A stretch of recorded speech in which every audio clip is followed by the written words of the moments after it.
Good evening, ladies and gentlemen. Well, good afternoon. Welcome to the third edition of the Amplify, Achieve, Ignite Athletes Forum. My name is Shane Cadogan, and I am your humble host for today's proceedings. Now, for those who may not be familiar, the Athletes Forum is a mandate by the International Olympic Committee, and this mandate is designed to have the athlete's voice a part of every decision-making process that pertains to the primary stakeholders who are the athletes.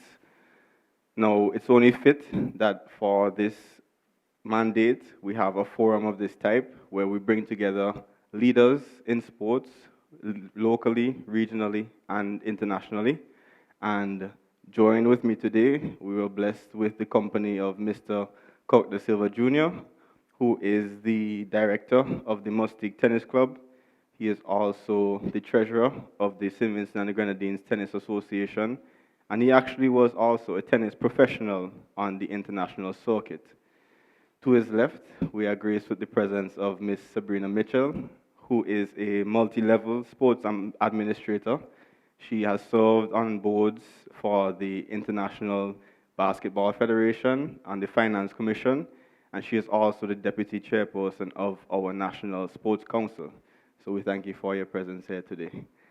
To her left, we have Dr. Kishore Shallow, Honorable Dr. Kishore Shallow, who is the president of the board of directors for Cricket West Indies, and he also serves as the Minister of Tourism here in St. Vincent and the Grenadines. And then, last but certainly not least, we have Miss Serenia Miller, who is, who is a Master of Science in Sports and Exercise Psychology, and she is also a mental performance and track and field coach. So first and foremost, please, a round of applause for our panelists today. Of course, to begin today's proceedings, we would like to acknowledge the Most High's presence upon everything that we do. So please stand, if you're able, for a word of prayer. Dear Most High and Heavenly Father, we thank you for bringing us together as a sporting family. We pray that you will continue to guide us in our individual and collective lives. God, we pray for your hand over these proceedings, guide our thoughts, our words, and our actions. Help us to continue to glorify your name and let your will be done. We ask this and more in your precious name. Amen. Please remain standing for the national anthem of St. Vincent and the Grenadines.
So first and foremost, as we always do, a few housekeeping notices. We would always express our highest gratitude to our partners who have assisted in getting today's forum up and running.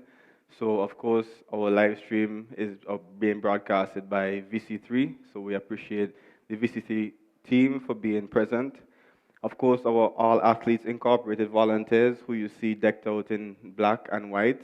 These are volunteers who have been a part of our mission from 2023 onward. And anything to do with sports development, you can expect to find them there. I also like to give a special shout out to Beachcombers Hotel, who have graciously donated the use of their space for today's discussion. Also to NL Songs for the audio equipment, Partyland Decorations for the beautiful setup, and After this, we would have refreshments by other restaurants. So a special thank you to our partners for today. Also, if you have not yet completed your check-in, there is a QR code located on the sides of the room, or you can see one of our volunteers or the help desk just to get you registered for today.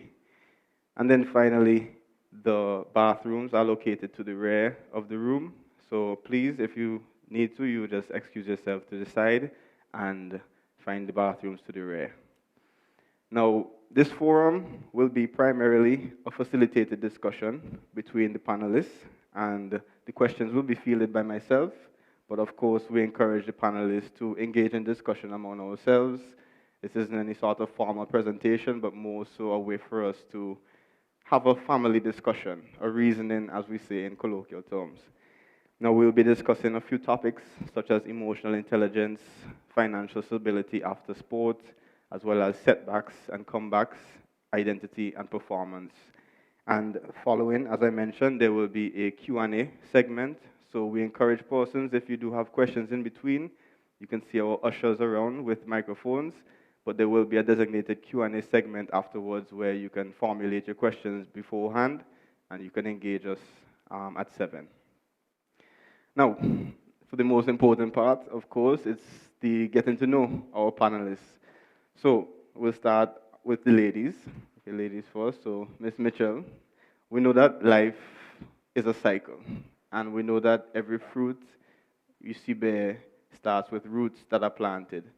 So we just want to understand more about the grassroots, the challenges or the opportunities that you would have had to traverse as an athlete or as a student of sport, a lover of sport, and how that has helped you to grow into the well-known administrator that you are today. Thank you, Shane. Check.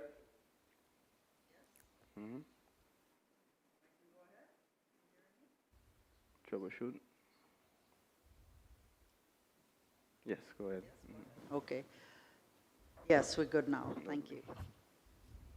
I got involved in sports administration soon after I finished university and came back to live in St. Vincent and Grenadines full time. And one of the things I realized even back then as a young woman was that any sport is not sustainable unless it has continuity. And even though you may have a great team at a current moment in time, if there is no proper planning to ensure that there's growth and sustainability in a sport, the sport will just die, obviously. So I realized that. So when I got involved in the Beckwith Basketball Association, when I created it all those years ago, I think it was 1999 was the year we started, that was part of our plan to first start the league and then to bring a youth league into play so that we could nurture the kids and ensure that we always have the game developed. So the first few years we just got the sport off of the ground in Beckwith and made sure we had an actual competition and teams and so on because we're starting from scratch. But after we got established, that's one of the things that I insisted on, that we develop a youth league. So what we had to do was find ways and means to ensure we get the kids involved. And the reality is a lot of it is a financial issue. So playing sports is always about how do you afford a uniform, shoes, or whatever the equipment is. Some sports certainly are more expensive than others, like cricket, for example, is a very expensive sport. So that was a big part of our initial start and the concept we had in mind.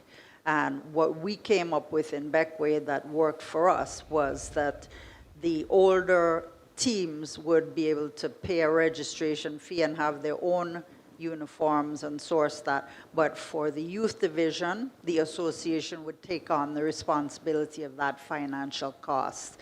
So we would provide shoes and shirts, jerseys and shorts, and we even provided the coaches. So this was an important way for us to start the grassroots, of basketball, because obviously I can only speak to the sport that I know, in ensuring that that was at least not an obstacle.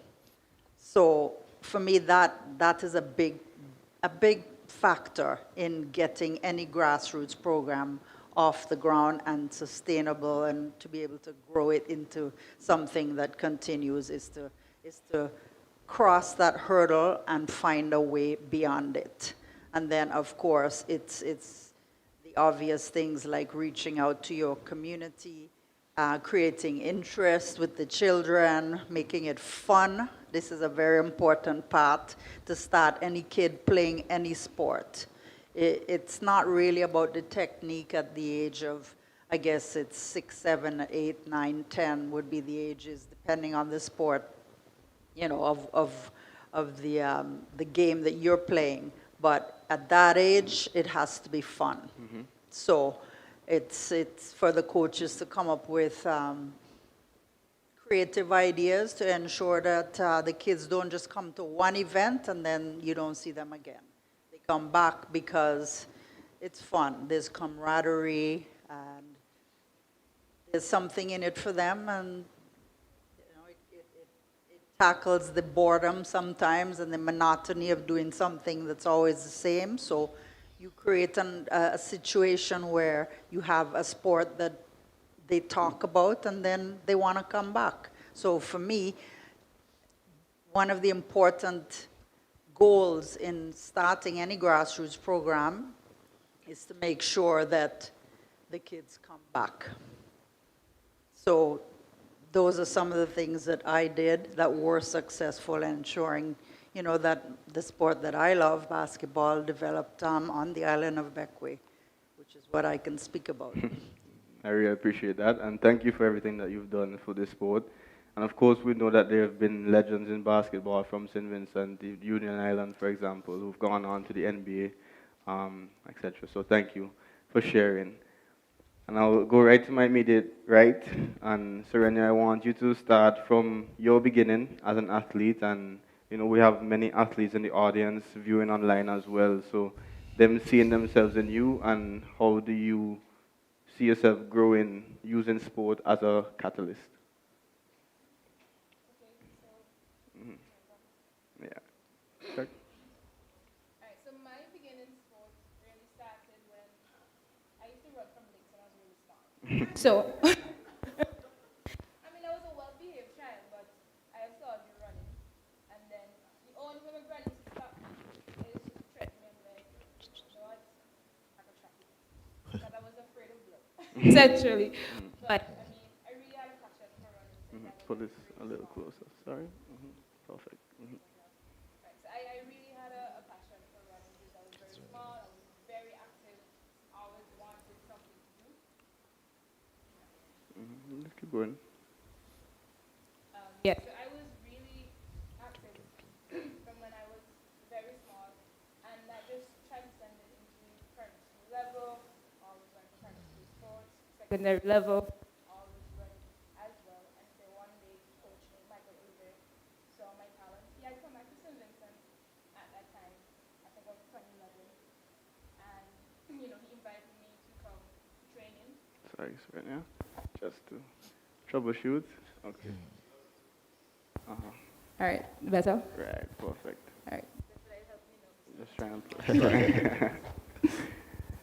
These things happen. We solve problems every day.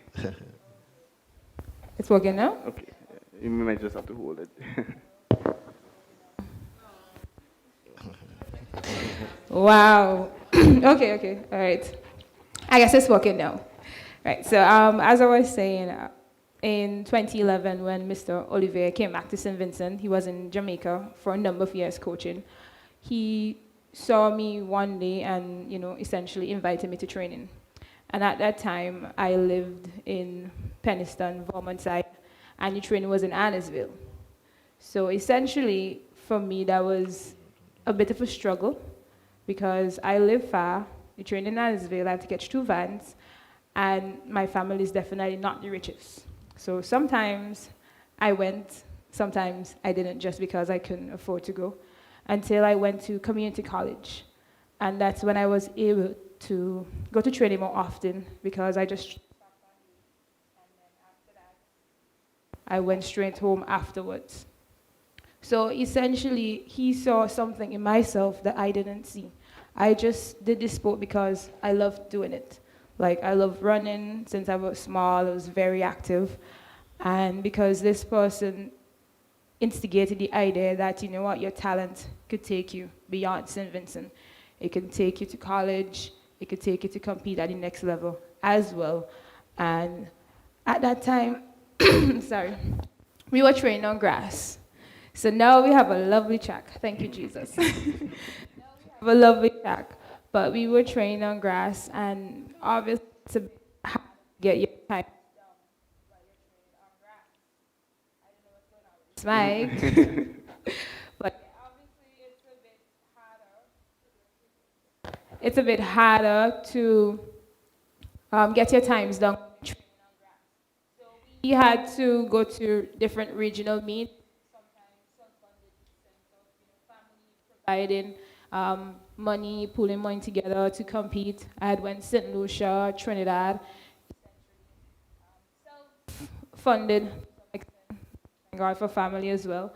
And I think from since Coach instigated that idea in terms of that you could go beyond St. Vincent, something kind of just shifted in me as well. I essentially had that mindset, like, if I want to go find this sport, I have to kind of do whatever it takes. So he had told me, you need to go to the gym. It will take you from being ordinary to extraordinary. I started going to the gym. I wasn't the strongest. I probably couldn't even lift the bar, but I was going. So the journey was not the easy, but because somebody gave me the idea and I wanted the opportunity to compete in college and move beyond St. Vincent, I really put in the extra. Is better. Right. Yes, I really put in the extra work. So sometimes the journey is not always the smoothest, but I think as long as you have a vision, I used to say I have tunnel vision, because my journey didn't go from secondary school, then I went off to college, community college, and I went off to college. My journey was after community college. I was working for 2 years. I was working as an intern. My first job was in a call center. I was training. My second job was doing an internship for a small company. And I was working at Gibson. I hate 9 to 5s, anything with 2-5 in it. And 8 to 4, anything of that sort. But despite all those different jobs, I still had a thing within me that, you know what, if you want to go to the next level, you have to make sacrifices. You have to make sacrifices. Everything is not going to be easy, right? You have to really sit down and think about, what exactly do I want? How am I going to get there? It's never a straight path. Sometimes I'm training and it's getting dark, because I was training at Annisville. Thank God Annisville have lights now, because it didn't have any lights back then. So sometimes it got a bit dark. So still was at training, still going to the gym, still grinding, essentially, traveling overseas to go to other meets to get my times down, and then reaching out to coaches. Sometimes I didn't get any response, but that is okay. I'm a person of perseverance. Not getting a response doesn't mean I'm going to give up. So kept sending messages, and then eventually, got response, and then everything kind of went from there, essentially. But my journey in terms of higher education, in terms of competing in college, was not the smoothest. But I had tunnel vision. I had the mindset that this is what it takes to get me to that level. And it required a lot of self-discipline. It requires a lot of ambition. It requires support too, as well. Sometimes spouses may not see your vision, and that's okay. Sometimes some do, and they would encourage you along the way, which is always great. But once you have a yearning for something and then you want to do it. You just keep that tunnel vision and keep working towards it. Thank you very much, Serenia. And I think that's really critical, what you mentioned about perseverance and just being able to see the finish line or the silver line in every setback. And I think we're going to get more into that, and you can share more about your journey there. I have a lot of stories. Great. So I will then move over to a big brother of mine, my god brother, and Cook. You're somebody who also has been an athlete and you've advanced to the highest level. So let our audience know a little more about how your journey in tennis developed from being a grassroots athlete all the way up to a professional.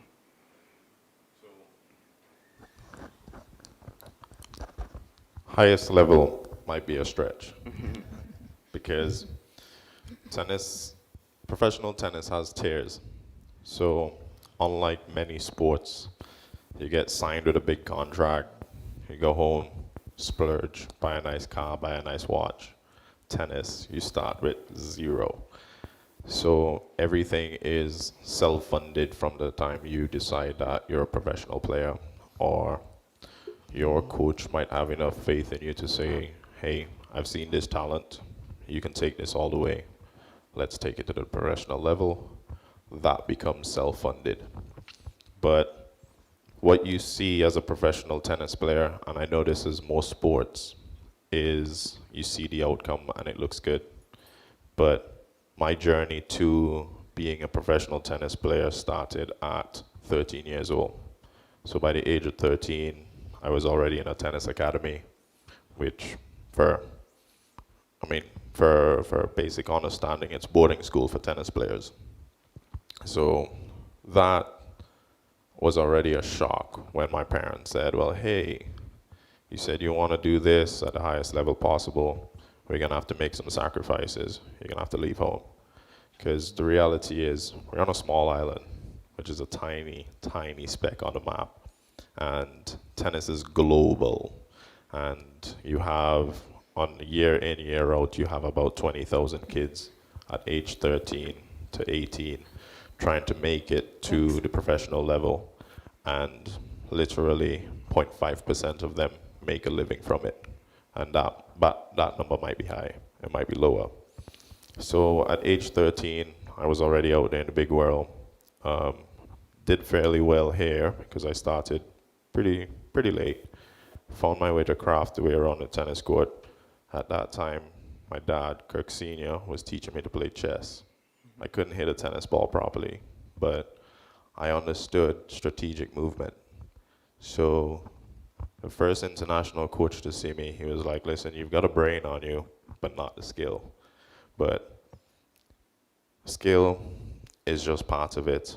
Talent is a tiny part of it, but the hard work is the greatest part.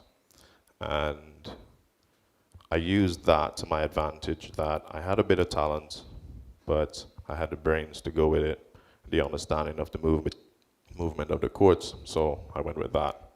Now my first week in Florida, which is where my school was, I got a big shock where in St. Vincent I was winning, it was easy.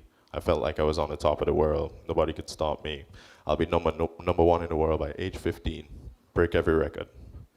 However, week one humbled me so quickly.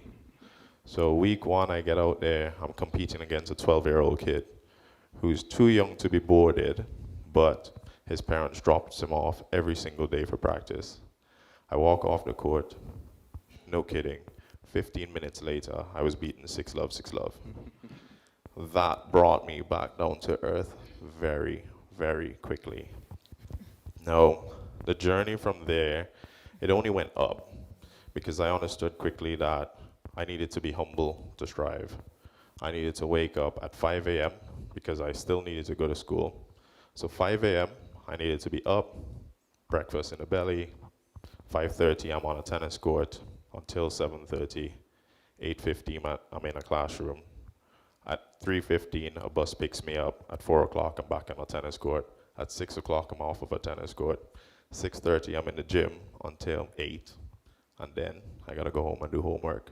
And I repeated that every day until I was 18. So it takes a lot.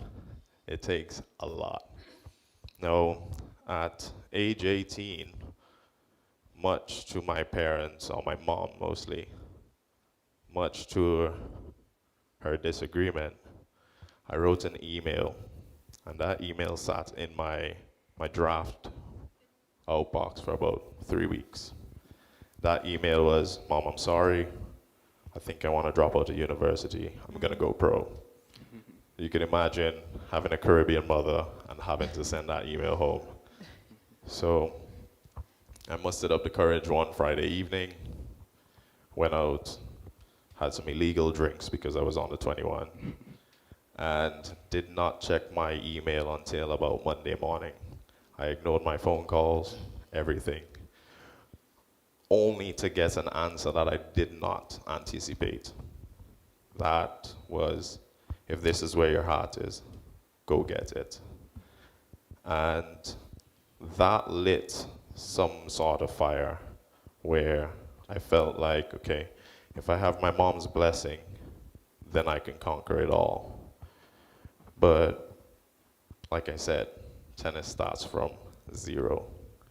And having to find the funding, I couldn't rely on mommy and daddy to say, well, hey, I need to go to a tournament this week. Can you send me 10 grand?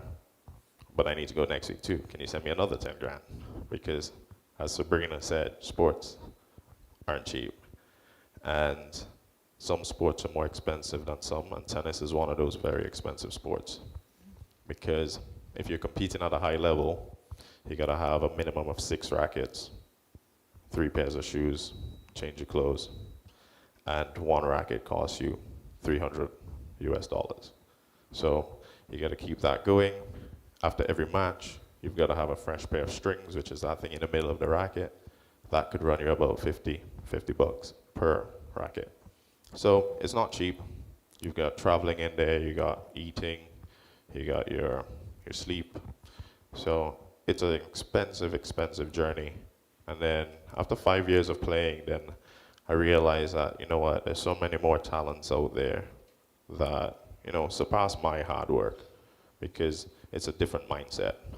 There's always 4 different types of athletes. The athletes that show up, the athletes that compete, the athlete that wants to win, and then what we see on TV is the ones that want to be unstoppable. That mindset is just out of this world. And playing professionally and experiencing it, it is super tough, super tough. But as was said earlier, if you want it, go get it. Nothing stops you. Yep, Yeah. that's it. Thank you for sharing. Yeah. And I think especially just that student athlete phase that you described, the discipline that it requires, I want that to sit with every single athlete that is thriving right now. I know a lot of these faces here are athletes that are trying their best to, progress to the international level, and that's a perfect example right there of what it takes. So thank you for sharing, Cork. And now to another big brother of mine, a role model. I must give you your flowers, right there, right now, because you're one of the first people to believe in me when I started to pursue the journey of being a sports administrator. When I just got my job with CONCACAF, I reached out to you, and we're family, connected already, but I must say that I truly appreciate your belief in me, your belief in all athletes from the Cricket West Indies side, and donation of tickets to us before. So I must start off by saying that to you, sir.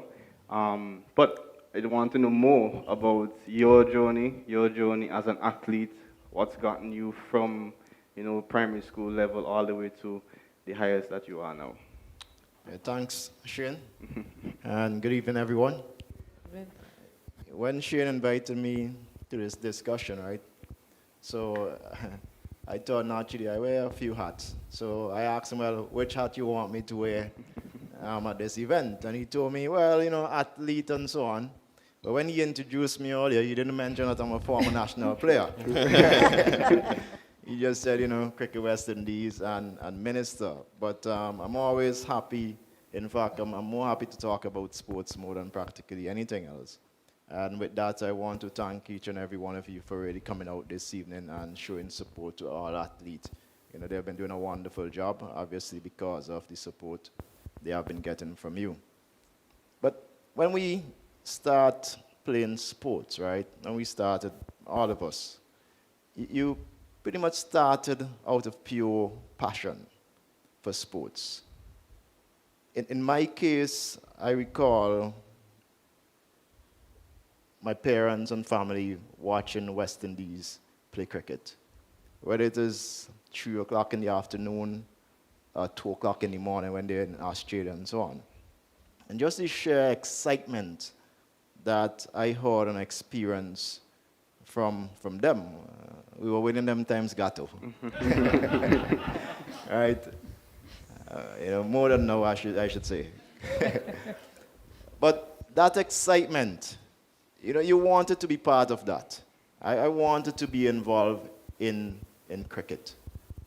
And of course, I aspired at the time to play for West Indies. And then I got into still recreation playing, you know, on the road, and then playing in schools, first primary school and then secondary school.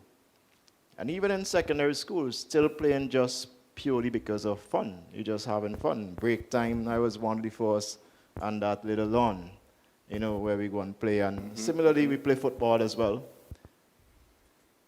And what you gain from that is just, you know, enjoyment. You got, you know, your connection with friends and you build, you know, that whole bond with others, and some have up to today.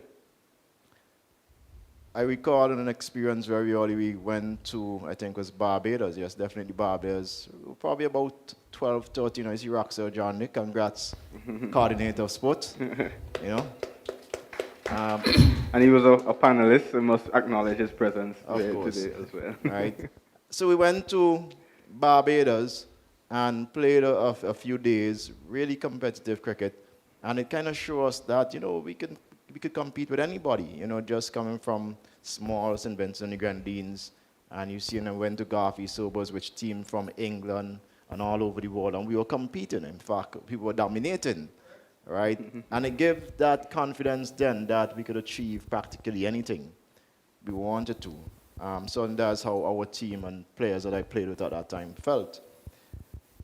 And fast forward, so I had the belief that, yes, I can go on and be an international cricketer. Played for St. Vincent, Windwards at the youth levels. But then I got to age 18, and, you know, your parents start seeing, you know, something else for you, thinking that education now, right? So I reluctantly agreed, okay, Mom, I'm going to study, right? But I wisely chose England, because I know that you can study and there are opportunities to play cricket every weekend. And so I, for about 5 years, played cricket while studying. I was probably playing more than studying, to be honest, because that is why I chose England, and that was my passion. But I played a lot of cricket, and really competitive cricket, so that kind of put me in good stead to come back home.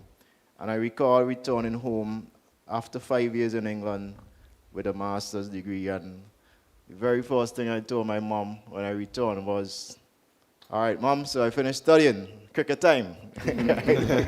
And she thought I was crazy, but I was dead serious. And literally every day, I was at Annisfield practicing cricket. That's all, because my next intention was just to play for the national team and try to go on and see how far I could get in cricket. And then I didn't have any intention of working, so much so I remember one afternoon she turned up at cricket in Annisfield and told me the very next day I have to start working. And I immediately responded and said, but I didn't apply for a job. And she said, well, you have a job.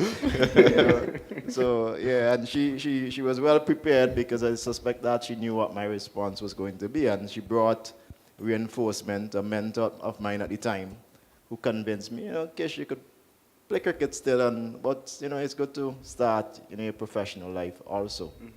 But then I continued playing. First year after university, I think I was in the reserve for the national senior team. It was a bit of a disappointment just coming back from England and ready to accelerate my playing career. Second year after that, same thing, reserve again. At that time, I'm saying, you know, maybe I should give up. And in the third year, I decided to go on, and I finally broke into the team. But even then, breaking into the national team, I could tell you quite naturally I didn't feel as though it was a welcoming place for me. And simply because I think that in the environment that existed then, and I won't be surprised if it still exists, that they thought that sports are for the underprivileged. And so because I was, a qualified academically, had masters and things, they thought, well, you don't need cricket anymore. So why don't we give the opportunities to other people?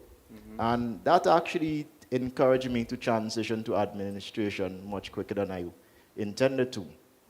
And so I thought that naturally I could probably enter as an administrator and create a better pathway, a more supporting pathway for athletes. And this is the case for cricket, but I'm sure it existed in other sports as well. So I just thought, well, why don't we go and create a model and create that pathway for all athletes? So regardless of their background, regardless of, who their friends, family, or whatever, if you have an ambition to play cricket or to play sports at any level, then you should have the support. And selection should be on merit as opposed to anything else. And that is really what led to my transition as an administrator.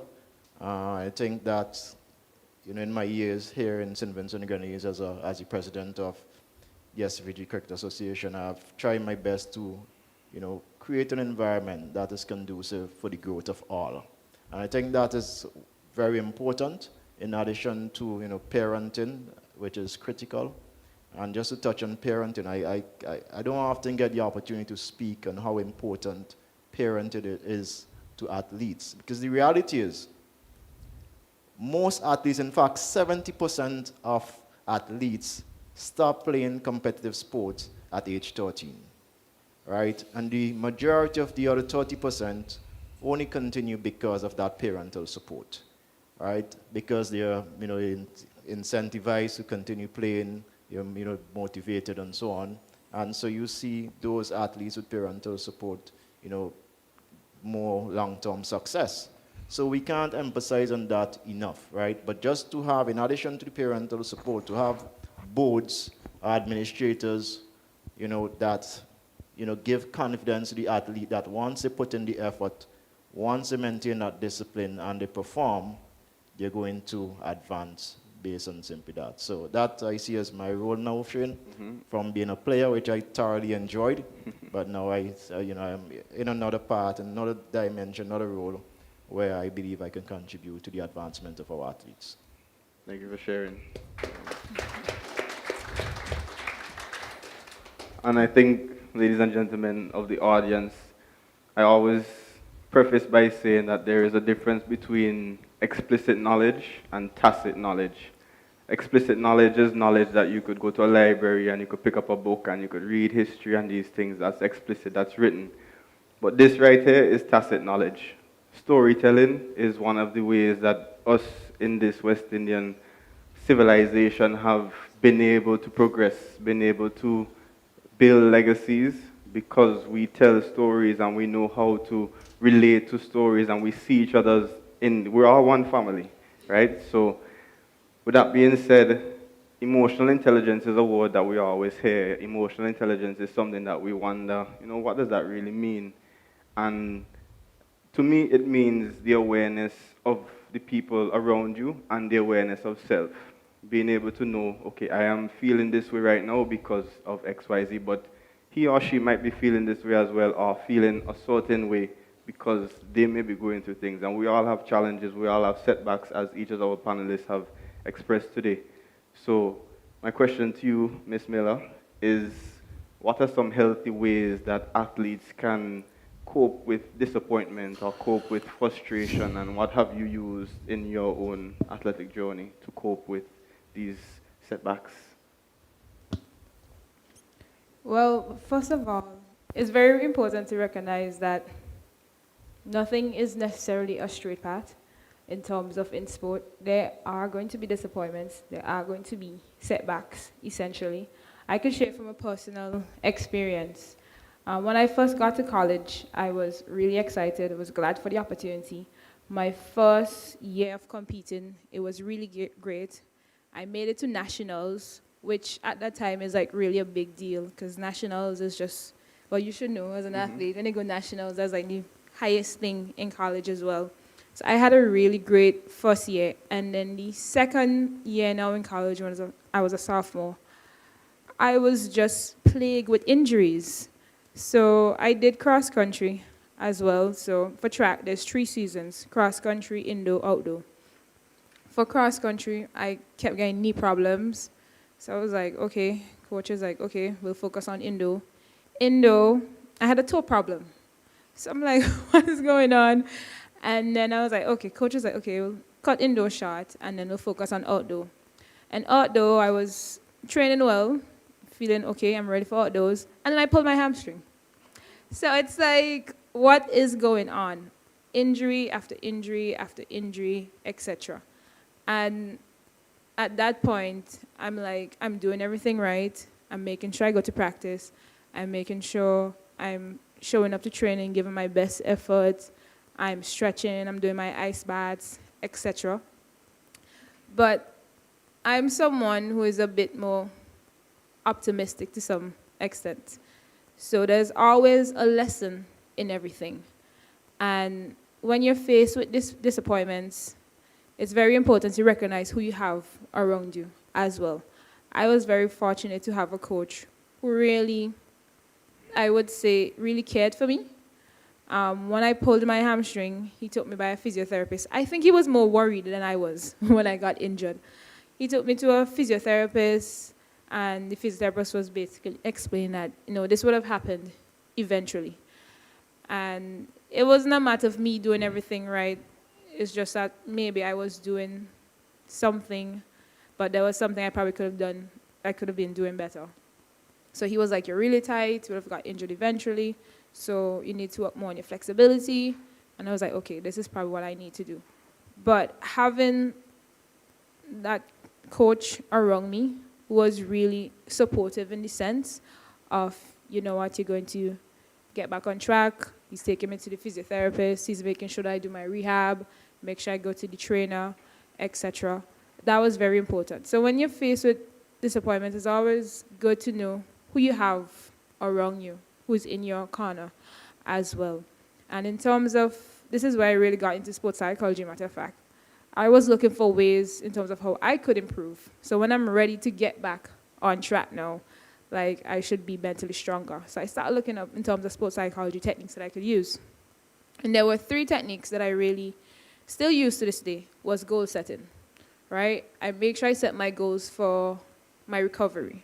So ensuring that, I stretching daily, I took my ice baths, I was going to the physio, etc. So goal setting was very important in my recovery phase. Also self-talk. The way you talk to yourself is very important. Words have power, right? And what you say eventually influences your behavior. So my self-talk was like, you know what? I will get back, right? I will be better, right?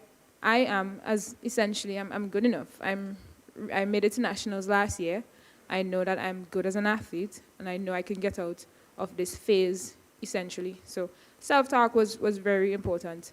I had a mantra. I used to listen to this motivational speaker, Eric Thompson. And, Eric Thomas, thank you. And it was, I can, I will, I must. And that really kind of drive me in terms of my recovery process as well. And I would put something at the end. Like, you know what, I can do this, I will do this, I must do this, essentially. And visualization, that was the 3rd skill that really helped me. So while I cannot physically perform, I could see myself executing my race plan. So coach and I would always talk about, the race plan, etc. So I would see myself actively doing that race plan, right? Make sure I get out, right, run the back straight, etc., and then finish strong. So those were 3 tools that really helped me got through that phase. And I think when you're faced with setbacks, the mindset is very important. That's what really comes into play. And you have to recognize to that, there's a saying that we have, donkey said the wall and level, and that is true. Everything is not going to be cookie cutter.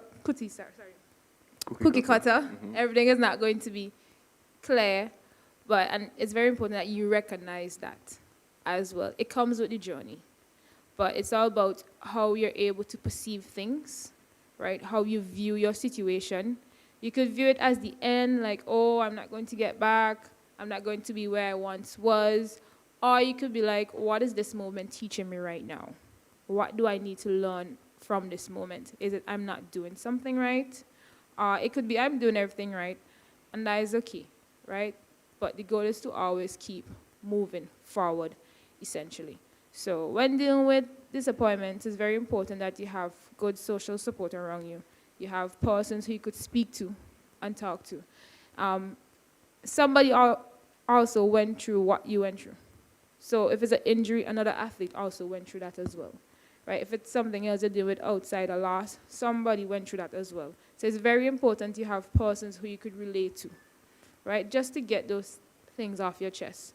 And also using, different mental skills to kind of help you to stay focused and also help you kind of stay just on par, essentially, with your journey. Yeah, very, very true. And I think there's the power of, and yes, that does resolve. Thank you for sharing again. And I think, as you mentioned there, the strength of support system, the strength of good mentors, gratitude, and staying grounded. And so, Ms. Mitchell, I want to know more about the journey that you had in Beckway, especially being a role model to so many youth there, trying to start something from scratch. How would you have influenced them in times when they also dealing with limited resources and feeling the pressure of the life? How do you help them to stay grounded, or what has been the best advice that you've offered to some of the youth of Beckway? Well, having been around athletes at the grassroots level, obviously in St. Vincent and the Grenadines, and then again in the region, as I serve as the Secretary General for CONCACAF, which is the equivalent to CONCACAF.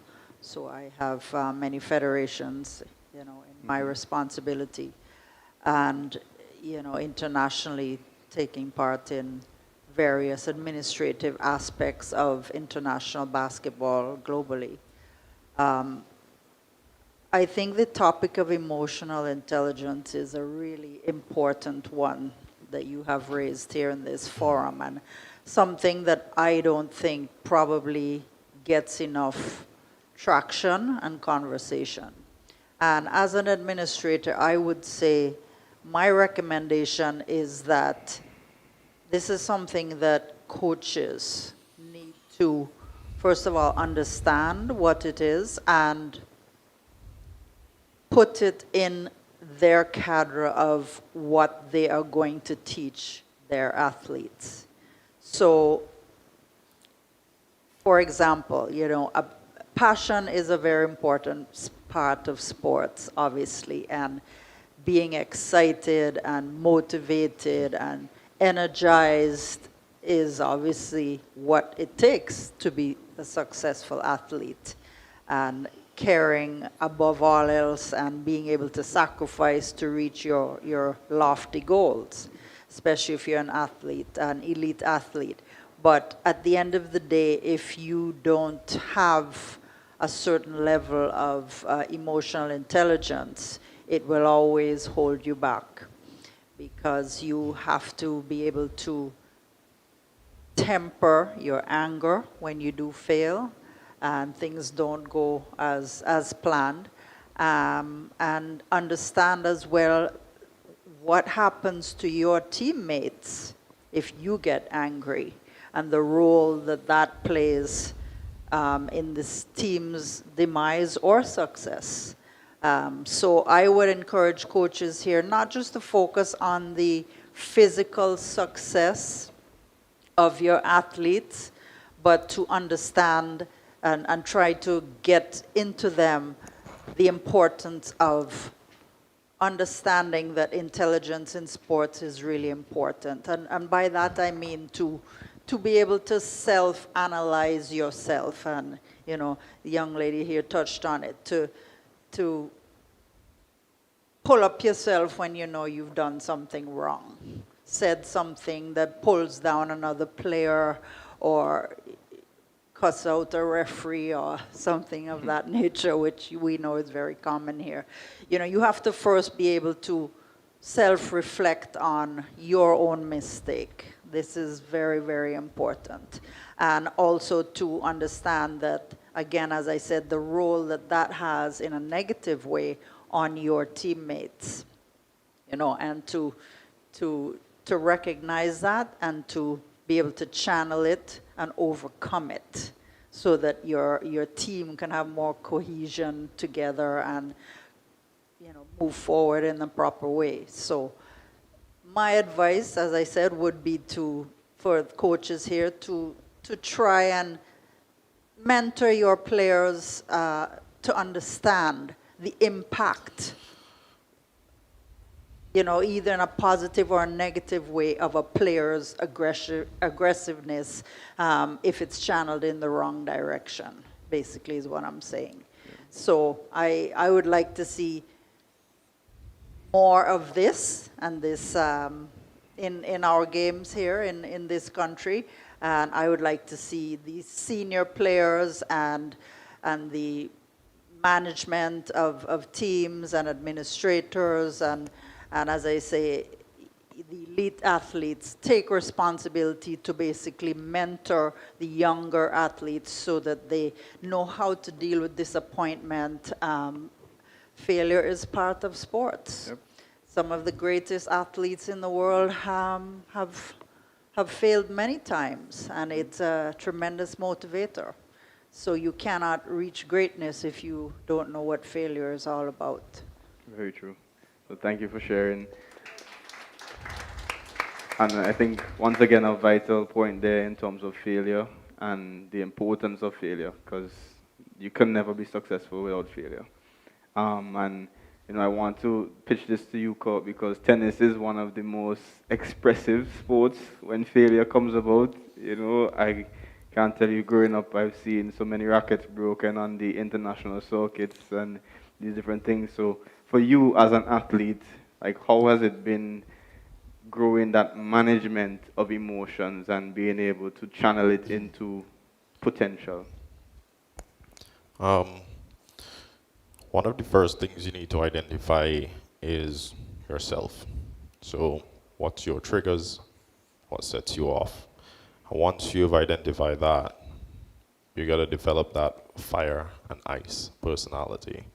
So tennis is a point-by-point game. So 1 point, you have to fight for it like it's the last. If you lose it, you've got to find that ice cold to bring you back down, to ignite that fire again, to reset. So you're constantly up, down with your emotions. You could win a point, feel great about it, but you can't stay with it. You want it, you got to move on. If you lose it, we both know, or all of us know, that it's tough to move on from a setback. It's easier to go forward when you have succeeded. But you have literally 26 seconds to get rid of whatever feeling you have, whether it be a high or low, to move forward. Now, every time I speak about emotional intelligence with sports, something comes to mind, which is one of the silliest phrases I've heard ever. But one of my coaches told this to me every single match. And it took me like 20 times to understand, what is he saying? I'll go out, he'll smack me on the butt, and he'll say, "Big dogs eat." I'm like, what? I never got it. But one day, it hit me. I was in the middle of a match that I should not have been winning. And then the nerves happened, racket got heavy, and that came back. Big dogs eat. And I finally got it. When you're on a big stage, you got to step up. And managing that emotion in that moment, feeling like your hands have turned into lead, your feet can't move, managing that emotion at that point changed everything. I won the match. I finally walked off the court, and I was like, bro, I finally understood what big dogs eat means. This is perfect. And to this day, anything big that is happening in my life, I just got married 2 weeks ago. Congratulations. Walking up or looking at my wife walking towards me, I know I was stepping up, and that phrase came right back. Big dogs eat.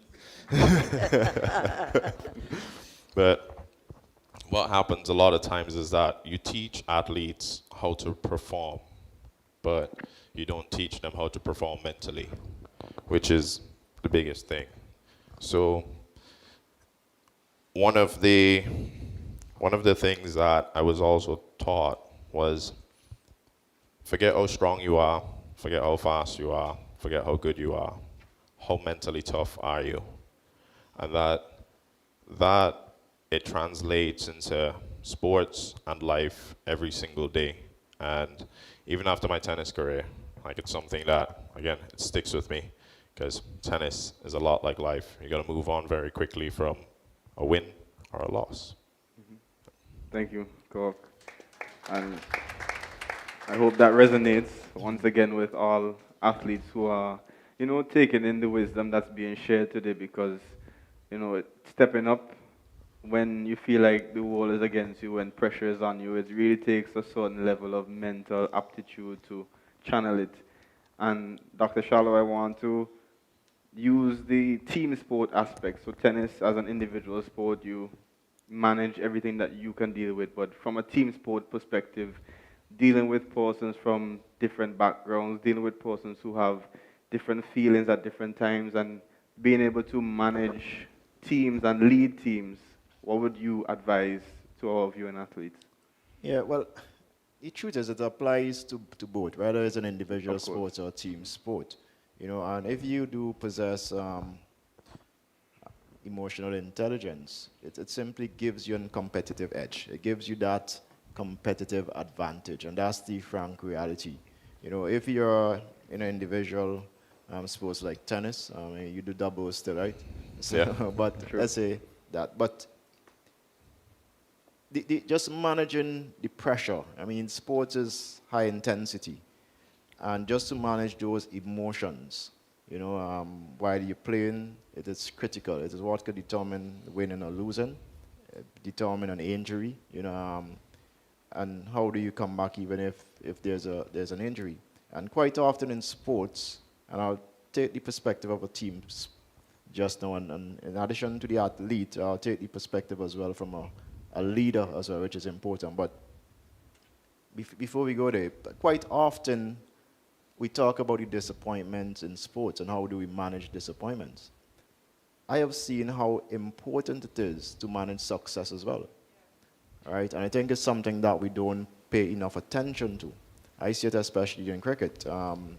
Young guys from, for example, I don't know who all followed the IPL, Indian Premier League, recently.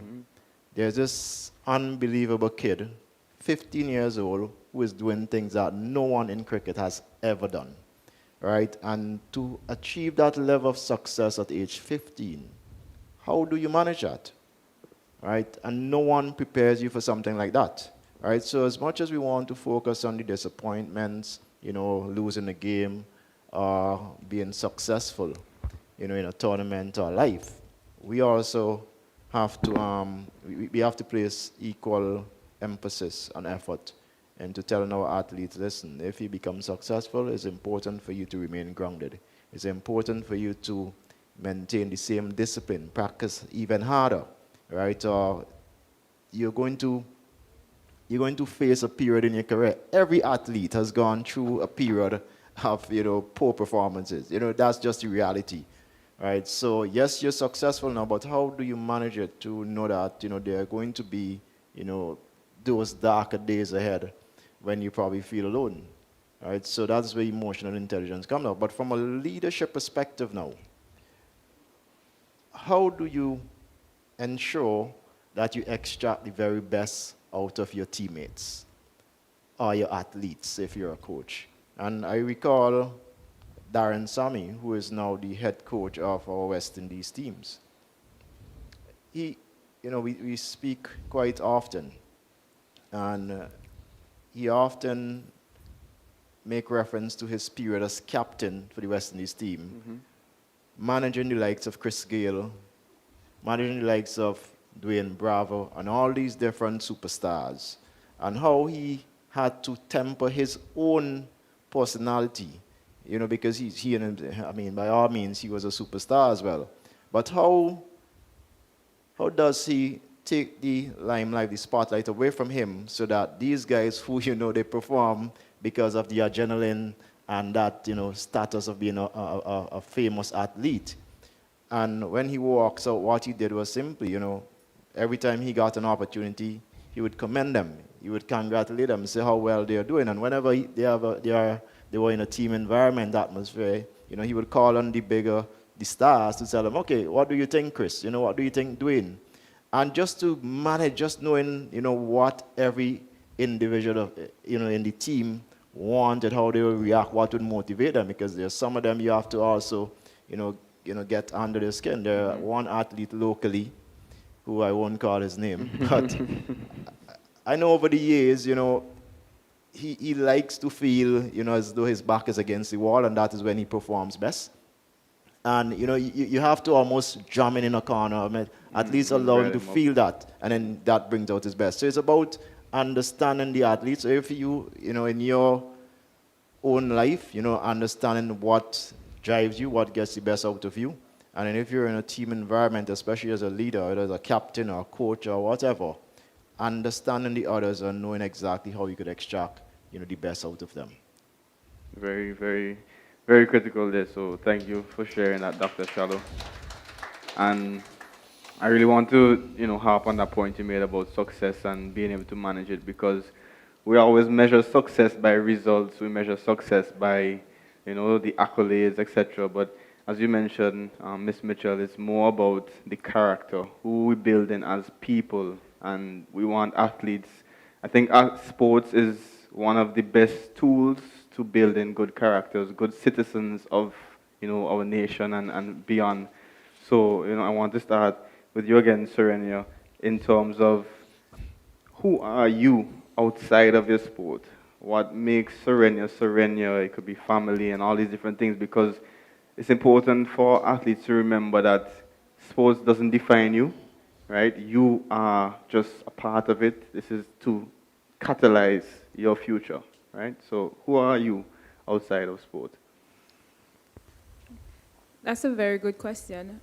In terms of athletic identity, which is the main theme that you're picking on, for so long, that was essentially what my role was. I was an athlete chasing a dream, an athlete who really wants to have the opportunity to take it to the next level, essentially. But I'm always someone who wants to do different things and try different things as well. And essentially during that period as well, when I was injured and I really couldn't train a whole lot, I couldn't compete, essentially, I was looking for, okay, what can I do? I joined the theater club because I like to act. So it was a good release, essentially, in terms of, not having to really sit down and dwell so much on, oh, I'm injured now, I can't do nothing, what am I going to do? So it was a good moment to learn that sport is something that you do. It doesn't define who you are as a person. It's just another thing that you do, and maybe you're good at it, which is really good, or maybe you're not, which is fine, right? But it's very important to recognize that it's just something that you do, and there's so much more that you can explore within this world. There's so many different identities that shape us as persons. We have our social identity, where we are essentially a daughter, we're a father, we're a mother, essentially. We have, in terms of our professional identity, maybe we're a student, maybe we're a teacher, maybe we're this and that, but we do have different roles. And it's okay to recognize that these are things that you do, but essentially in terms of who you are, I think it comes down to your values. Mm-hmm. Values are very important. And I would say I'm someone who likes to learn. I'm always eager to learn something new. When I started doing mental performance coaching after I finished my degree, I didn't really stick to track. I went to sailing, essentially. I never did sailing before in my life, but I learned so much. Some of the athletes are here as well. I learned so much from just being around, athletes and them talking about their sport. And it's very important for me as a person to explore so many different avenues, so many different sports, because there's things that connect us all across different sports. You have to be disciplined. You have to have goals. You have to have the mindset to do well, essentially. So I'm always someone who likes to learn and step out of my comfort zone, and also somebody who is very faith-based. Essentially, you just have to take that first step. You might not see the whole staircase, you might not see the top, but essentially taking that first step makes a big difference in terms of where you want to go and what you want to do. So in terms of identity, you have to recognize what are your values, what makes you unique, what are principles that you live by, what guides your behavior. And essentially, when you learn your values, then that will potentially guide your behavior. So my value is learning. So my behavior would be reading. I'm going to read more books. I'm going to watch documentaries. I love a good sport documentary. I'm going to learn about persons and their different cultures, essentially. Faith, really believing and trusting in myself, and also having big ambitions and big goals, and really just taking that first step. Don't know what the end will look like, but the process is just as important. So that's what I would say in terms of, athletic identity, remembering that sports is something that you do. And there's so much that the world has to offer, and there's always a life after sports. There's so many things that you could take away from learning, from being an athlete. You take over a discipline, you take over working hard, having a good work ethic, etc. So I'm just someone who likes to learn new things and be able to really just explore and understand that, there's more to life than just sport. Very, very true. So thank you for sharing that, Serenia. Thank you. And, Kirk, I want you to touch on it as well in terms of, once again, congratulations on being a newlywed. And what Serenia mentioned about values and, the value of faith and all these values that we know. And I want to know more about how values evolve, because we start and our parents are the ones responsible for instilling these values in us. But then when we become adults, it takes a certain self-reflection to continue building upon those values. So how has that journey been for you? The identity, of who you are as a person first, like Serenia said, faith. Yeah. That's been instilled as long as I can remember myself. Faith in who you are, faith in the Most High, faith in your abilities, your mental state. And that comes along with the values and the way you hold yourself. And sports require a discipline that you have to stay on a narrow course if you want to make it work. And in terms of values, being a newlywed, it's pretty much the same thing. You put your blinders on, you go forth. Now, as a man, you're looked at as the provider, the protector. That becomes your role. You pay attention to that. You let your values take over in terms of, this is what I promised someone in front of all our guests and God. You stick with that. When you start out on your sports journey, you either show up or you don't. And that value that's true to yourself going forward. If I set out to do or become a professional athlete, then I can't get halfway through that journey and say, you know what, it's tough, I'm out. I gotta stay true to the values, true to my promises, true to who I am outside of just being an athlete, but as a man, I need to stay on that course and keep my head forward. Now, as an athlete, you do find it very difficult to transition and find an identity. But one of the promises I made to my mom, going back to my initial story, is that when I stopped playing professional tennis, I'll go back and get my education. So I always knew that I had an identity outside of sports because then I can fall back on my academics. So when I stopped playing, I chucked everything away. It was time to move on. I made a decision. I decided to stop playing. No one forced me. So that decision that I made to make the next step to rediscover myself or reintroduce myself to the world, I had to leave everything behind. Now, there are times in that journey I was like, you know what, maybe I should have played tennis a little bit longer. But then there would be no discipline within me to be like, you know what, I'm halfway through this journey, forget that, let's go back. You have to stay the course.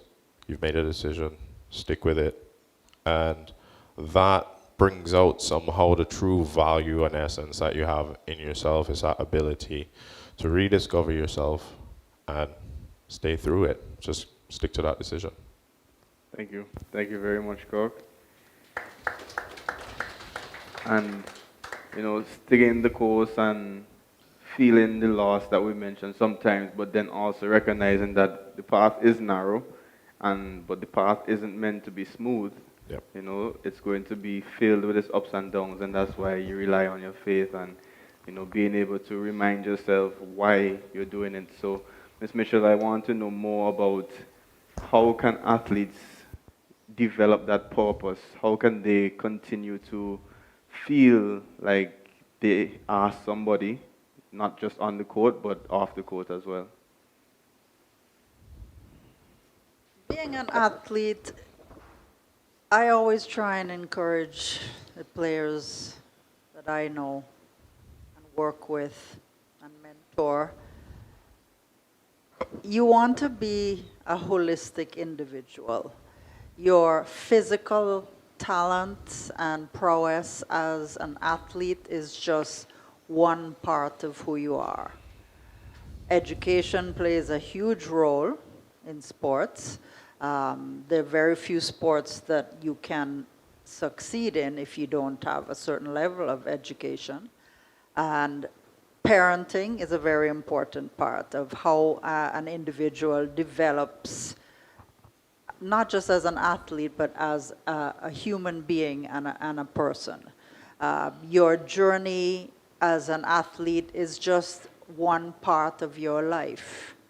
And obviously it defines you in a huge percentage when you're younger, but as you get older, it becomes a part of you, it is a part of your identity, but then the other parts of you have to then shine. And this is where your education and the level that you've reached and the support system that you have from your parents and your family and your village, this is where this then starts to kick in terms of the person that you end up becoming as you go into the working world, or maybe start your own business or develop as an individual after you reach your 40s and your 50s. So, I really believe that sports plays an important role in developing young people. It teaches you almost every single life lesson you get from sports. Learning how to win and lose, that's part of life. Being part of a team, learning to get along with people that you don't necessarily like, but you respect perhaps. So I could go on and on about how many comparisons, and we all would notice, of what there is between sports and life. But for me, athletes, you just have to think of yourself as multi different parts. Your athletic side is just one part of who you are.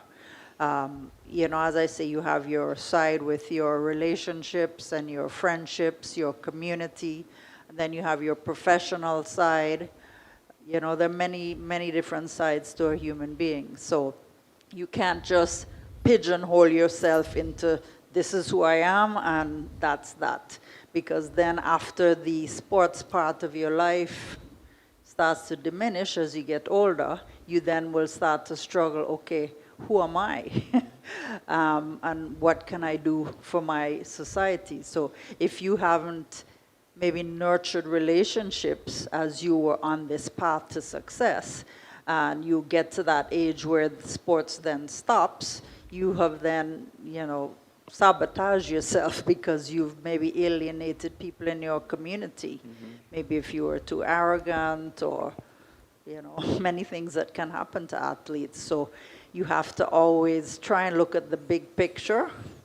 And again, if you don't see it within you, it's for the people in your family and your friends and your support system to sometimes pull you back down and say, okay, you may be the best in St. Vincent, but, there will be one day when you are not. And then what? What do you have? So you have to, again, look into yourself and look at your whole identity, and sometimes you just have to force yourself to look at the bigger picture. Very true. Thank you very much.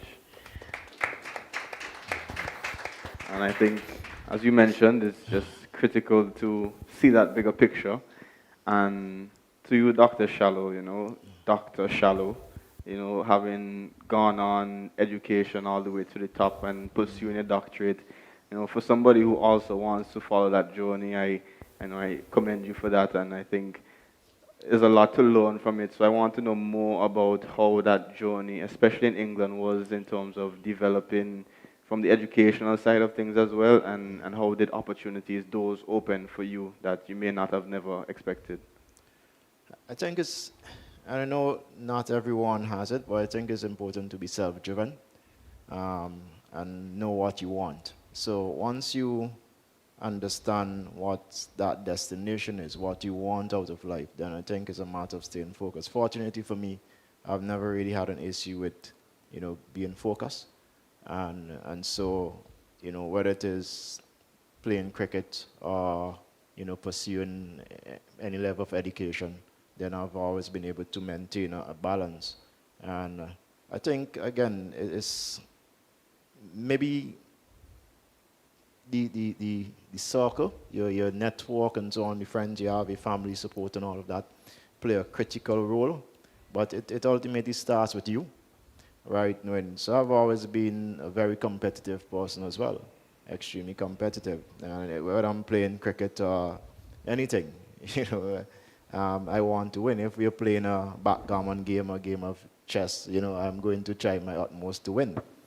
And so just knowing that trying to achieve something, I challenge myself to be successful. I don't want to fail. I mean, a friend of mine a few years ago asked me what is my, biggest fear, right? And I told him failure, right? Because I just do not know how to accept failure, right? And with that, I'm always, motivated to do whatever it takes to be successful, right? I think also it's just, yes, you identify your destination as in where you want to go, but quite often we may not necessarily, do the preparatory work. It's important to prepare, right? So understand now at our fingertips, we can go online and get practically any information we want.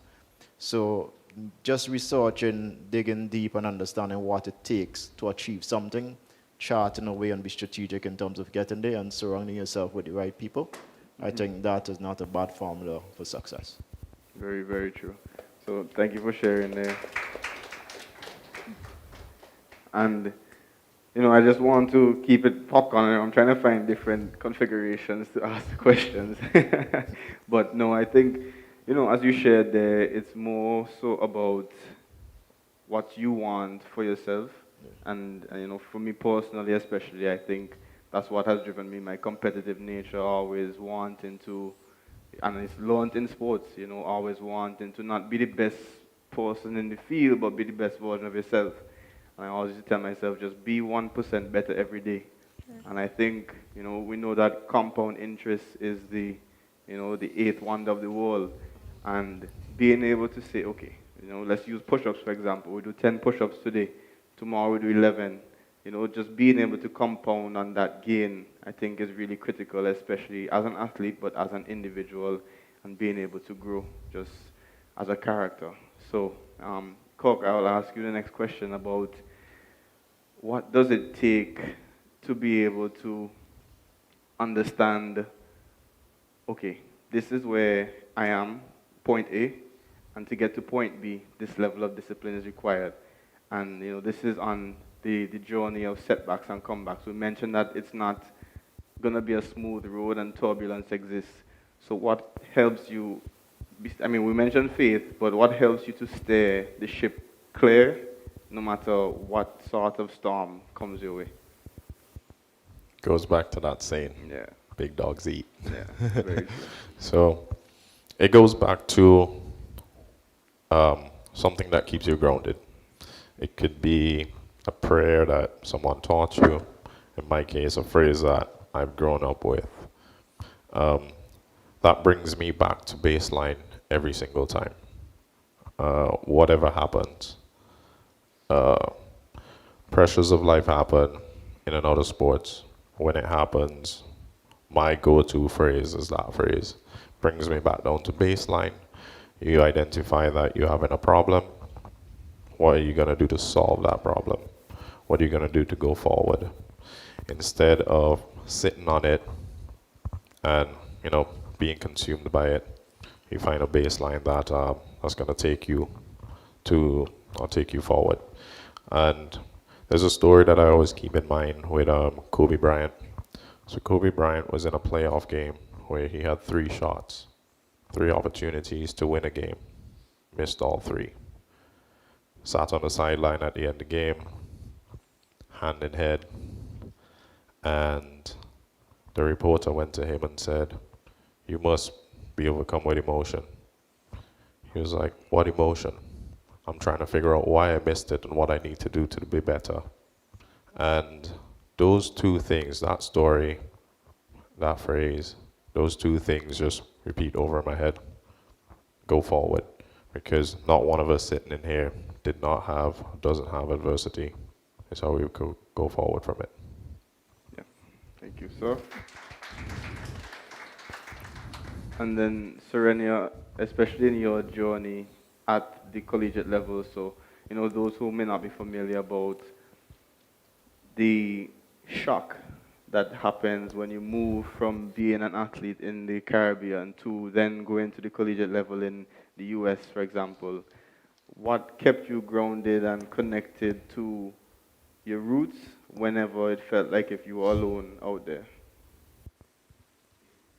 It's a very good question. You see, culture shock is a thing. My first practice, I cried. No, not because I was like disappointed or anything, but it was so cold. Water came out my eyes. So transitioning from Caribbean to the US, and essentially it's a new environment, and I was training on grass before because we didn't have trackers yet. So I'm transitioning from training on grass to track every single day. And that brought on new injuries, having constant shin splints, having different problems, essentially. And then now coming to a more structured routine. So where you have practice 5 o'clock in the morning, and then after practice you have weight room, and then you have class, and then you have to study, and you have to repeat that every single day for a good couple of months until you go on summer vacation. But essentially what kept me grounded is that I was praying for an opportunity like this. I wanted the opportunity. I was working, I was training, so I knew that it was not going to be easy. And I reminded myself that this is something that I wanted. And when I got there, I'm not going to squander the opportunity. I'm not going to complain. I'm not going to say, "Oh my gosh, this is terrible," right? Because it's something that I wanted.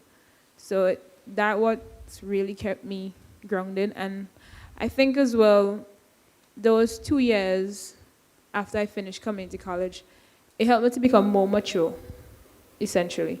So I was not so reliant now on in terms of like parents and stuff because I was working. So I had to make my own money and then kind of use that money as well. So that period really made me a bit more mature. But there's a book I read in secondary school, the Wine of Astonishment. And one of the famous quotes that I take from it is that the Lord don't give us more than we can bear. So that is something that kind of kept me going in terms of he would not give me this opportunity if he knew that I couldn't handle it. So I always remind myself that, you know what, the Lord don't give me more than I can bear. And my goal when I got to the US was that I was going to be the hardest worker on the field and in the classroom. And I did just that.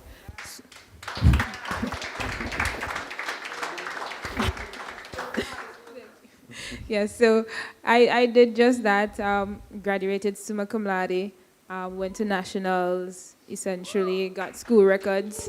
So it's very important for us to recognize that while we're in the grind and while we're doing all this stuff to get to the opportunity, when we reach there, don't be like, this is hard, this is tough. Nobody ever said it was going to be easy. So it's very important for you to remind yourself that 1 year ago, I wanted to be here. 2 years ago, I wanted to be here. 3 years ago, I wanted to be here. And now that I'm here, I'm going to make the best, and I'm going to make, this opportunity work out for me, even though there will be setbacks along the way, even though you'll be surprised that America fry so much food, all this fast food in the South. So even those are the culture shocks. It's not going to deter you from doing what you want. And funny enough, my teammates used to call me Granny because I don't play. I think those values I learned from my grandmother translated over to me in college. Mm-hmm. So they recognize, when it's go time, and you can't tell me no nonsense. And I know what I am here for. Yep, very, very true. Thank you, Serenia. I think it's really critical what you mentioned there, because I also, when I was in the US, I think being from the Caribbean is a superpower that we possess, because, we always hear the word resilience. We always believe that we are resilient, from since the 17th century forward, and how this civilization was created, and we're never made to be independent. We were meant to be providers for these higher powers, but we now are able to see that as power. We're now able to see that as, a benefit for us to lead and be the next leaders of the generations to come. So Dr. Shal, I want to know, what has your own adversities taught you about resilience, and some stories you may have experienced there that have built you up to be who you are? Not only my own experience, from others. The truth is, with me, I do not spend extended time on events or moments, right? So whether it is success or failure or disappointment, I tend to just, carry on. So I hardly celebrate anything. And equally, I observe and appreciate that every setback is a potential opportunity, and try always to, just refocus on, again, just, how do I get to the destination which I'm on. And I think for everyone, naturally athletes, you have to accept that, things are not going to be on that straight path that you ideally hope for. And always have a backup plan. As I said earlier, you have to prepare, so you have to be prepared for different situations and circumstances.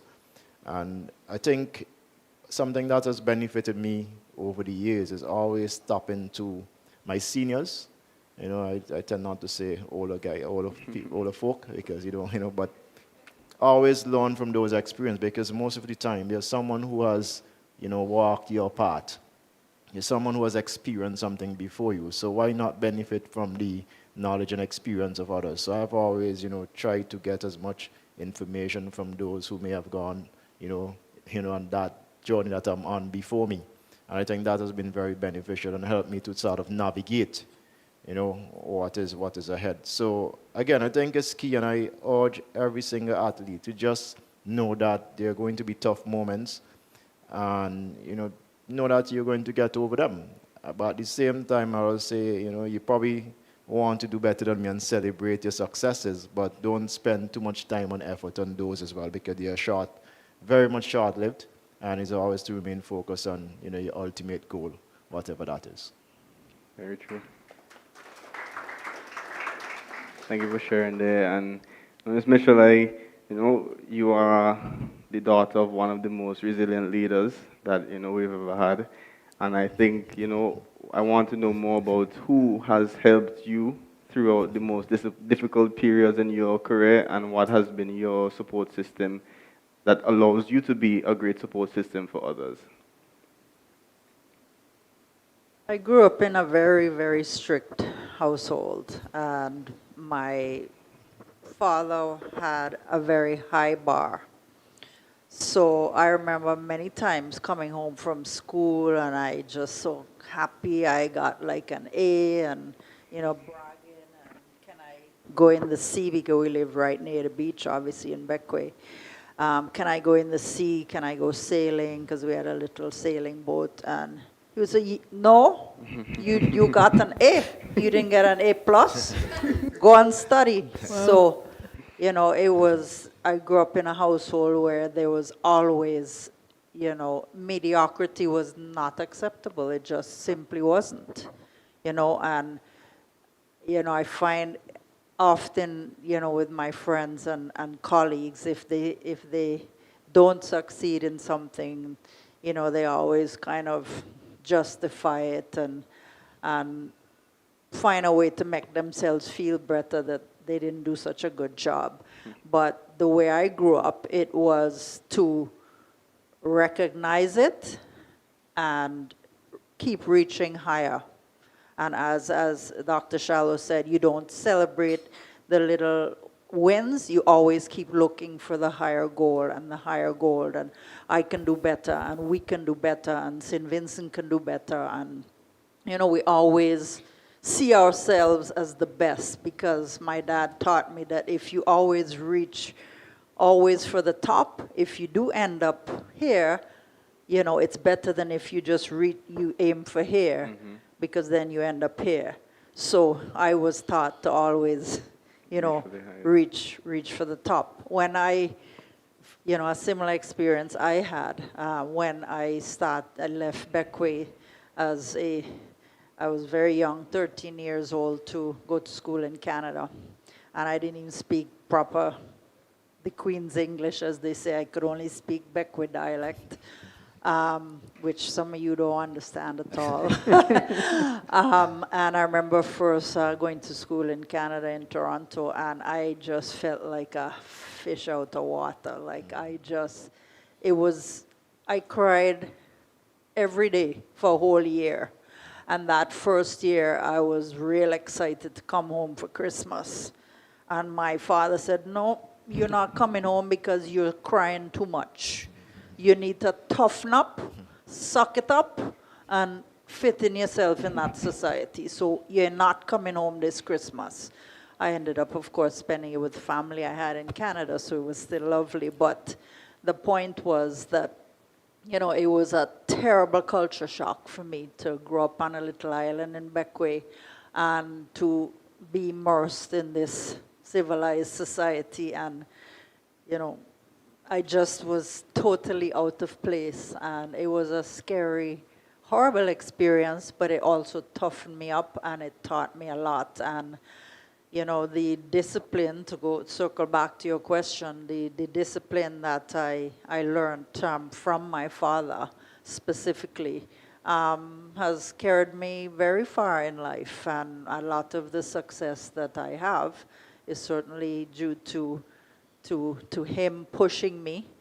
Often one of the things I always found interesting, especially in the later years, when he was retired from politics, and I got to know him better, because when I was growing up, I had to share him with this whole country, so I didn't really have much of a father figure. At least he was never home. He was always campaigning somewhere. So as I got to know him, later on in life, when he was in his 70s and 80s, we spent a lot of time together, and we actually became friends.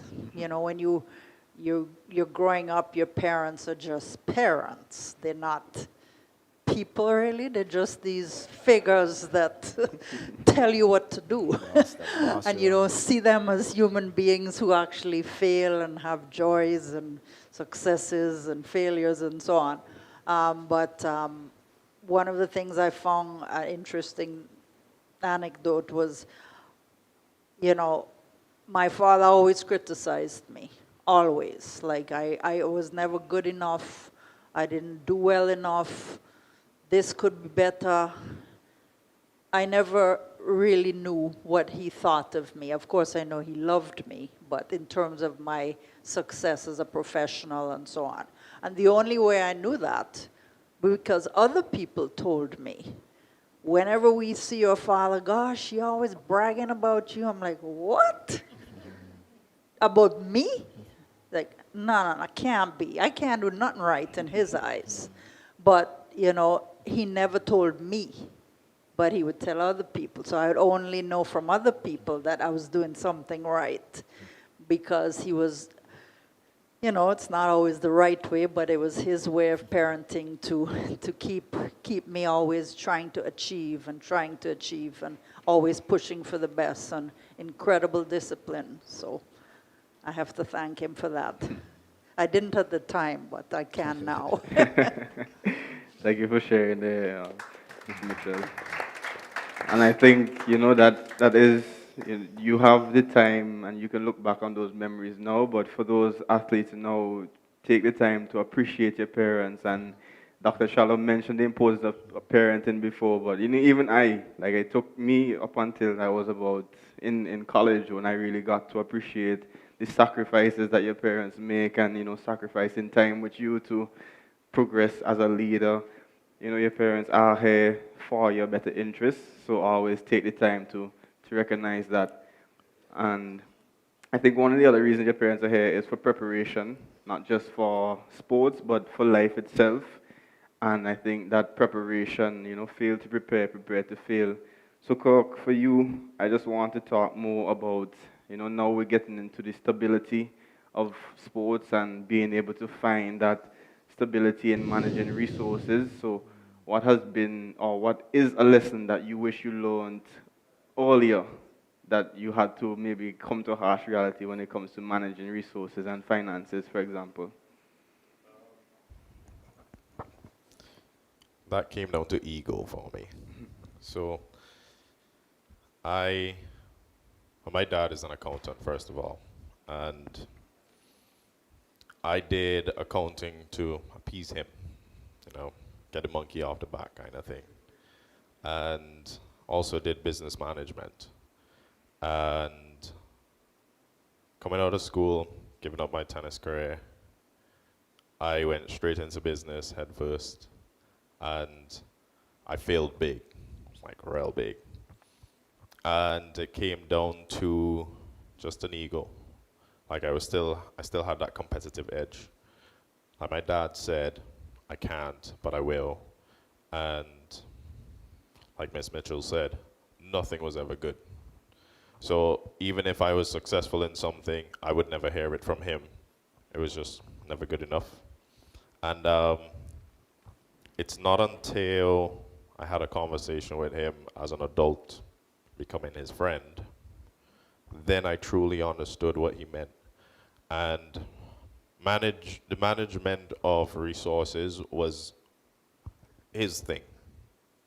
And I needed to, like Kishore say, listen to the seniors, learn from the seniors. And I just had to put my ego aside and do that, listening. And that financial mentorship is what really helps, really. Because the adults are there, they've failed before you, so they can guide you. And when you come into resources, even if you think you know better, it's always better to listen to those more experienced. So that's what helped me. It's just finding someone that I can listen to. I mean, I have the advantage of my dad, but everyone else out there is like you can reach out to anyone that is more mature, has gone through the same road that you're looking at. And it's just listening. That's really, really as simple as it is. Just listen to those that have gone through it first. Thank you, Kirk, for sharing that perspective. And I think that's, once again, another common theme within our households is just being able to recognize that, we all may have limited resources, but it's how you value them, it's how you then are able to translate that into the gratitude and the humility Yeah. that is required, because the humblest man would always get the highest glory. So, and I also want to take a moment to recognize the presence of our Honorable Minister of Sports. Thank you for gracing us here today.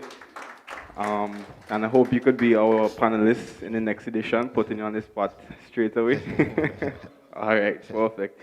So I want to go now to you, Serenia, in terms of, stability and life beyond sport. What has networking and being able to build a solid network locally, regionally, and internationally, how has that provided dividends for you now in your young adult life? I'm still networking. Of course, as you should be.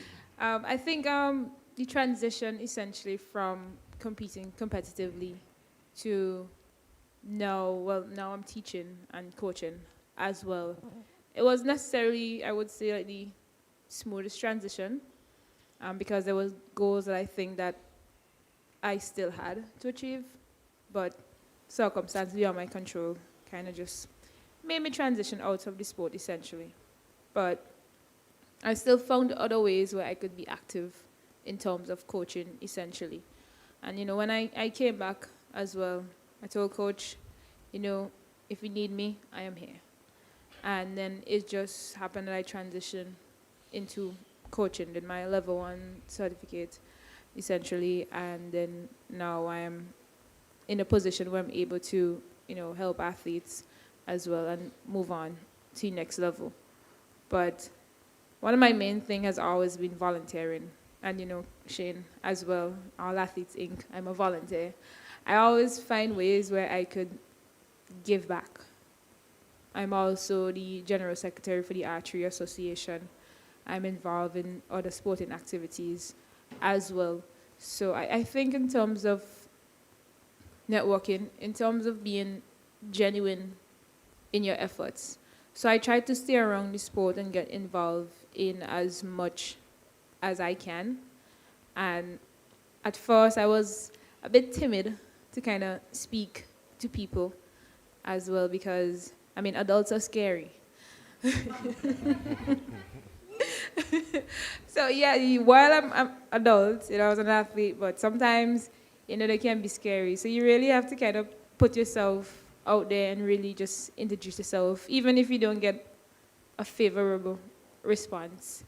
You introduce yourself, and you never know where that introduction could lead. And I think once you're genuine as well in your efforts, and you're saying, okay, this is who I am as a person, this is what I've done, how can we collaborate?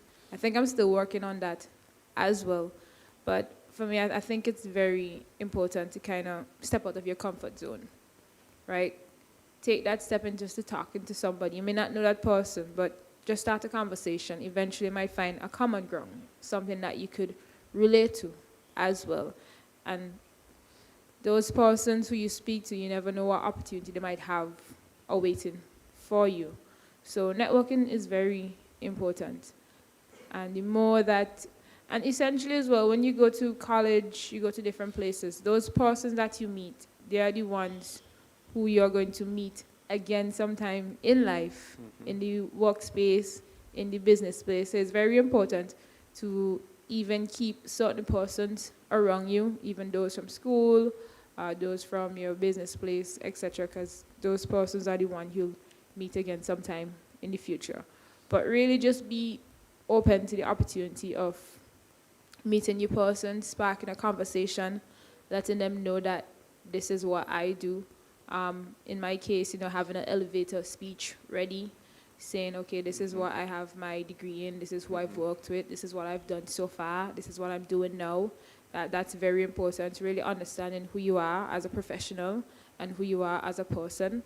And, having something on hand for when somebody asks you a question, so you won't be unprepared, right? Really kind of finding out who you are as a person. So in terms of networking, just be genuine in your efforts. and really understand yourself as a person. Thank you, Serenia. And, I want this to go to you, Ms. Mitchell, as well, because, speaking to your experience on the Finance Commission for FIBA, I think it's, a very valuable insight that we can get from you in terms of, you're never too young to understand finance. You're never too young to understand saving or all these different things. So what have been, or what does long-term stability look like for young athletes, and how can they develop a mindset on the right path for their futures? Well, one of the things that you learn as you get older is that everything is all relative. So what might, sound like a lot of money, if your expenses are far more than what your revenue is coming in, you still don't have any money, right? So if you're earning $1 million and you're a top athlete and you're spending $2 million a year, you're broke. So everything is relative. So, whether I'm managing the accounts of Beckwith basketball or involved in the financial statements and the decisions being made for basketball globally, it's all about good financial management in making good decisions, having a cushion for emergencies, having a proper budget so that you have expectations of what your possible expenditure and revenue will be, whether it be for next month or next year, whatever financial period it is. So all of that can be applied to an individual athlete. You know what your earning capacity is. You need to sit down and set some goals and look realistically at that picture and say, okay, how many years will I be earning this set of money? For sure, maybe 2 years of that should be a maybe. Maybe it'll be half the amount, quarter of the amount. And then you have to think about the goals of what you want to accomplish in your life in the future. So, and then, what will be your earning capacity after sports is finished? This is something that, all athletes who earn a living from sports have to think about. And obviously your physical limitations determine how long you can play. I mean, LeBron James is the exception to the rule, but he also invests a lot of money in his health to ensure that he can play productive 20 minutes a game at his age, his old age in his 40s, so everything is all relative. So good financial management is something that starts, from when you're young, and you just have to understand it properly and think about it. Don't just spend crazy and don't have any concept of your limitations, whether it be time limitations or your own physical limitation. Time in terms of how many years you're going to be earning a certain salary. And it's proper financial management. And obviously a big part of that, I would have to say, is your health, because there is no wealth more important than your health. So think about how stressful it is financially if you're not healthy and you have to have an operation or, whatever the case may be. So financial stability is very much tied to physical ability and fitness and your health. And I think that is maybe a future topic for your for your forum. But that would just be my perspective on it. So whether it's an individual, whether it's a small organization, or whether it's the global basketball, we have the same challenges of what to spend money on, what not to spend money on, what areas we need to market and try and grow in. You know, it's basically the same thing on a global scale. We have to manage 5 continents of basketball, but it's all relative. It's basically the same concept on a larger scale. Very true. Thank you for that perspective. Really appreciate it. And just that notion of sustainability. Sustainability is what we're all about, and it's only fitting that we ask the Minister of Sustainable Development, who also, you have put a lot in place in Cricket West Indies, and for cricketers cricket being one of the sports that hold the biggest market share in the Caribbean. You've put in place different things when it comes to pay gaps, gender pay gaps, the academy that is now happening in Antigua, and all those different things that are trying to show the grassroots level that, okay, you stay committed to your sport and you are guaranteed, like Ms. Mitchell mentioned, how can I see a guarantee of some sort of sustainability throughout sports? So I want you to speak a little to that sustainable development of athletes. Yeah. Shane, I've observed that as soon as the Minister of Sport walked in, you started to talk about resources and so on for sports. Right?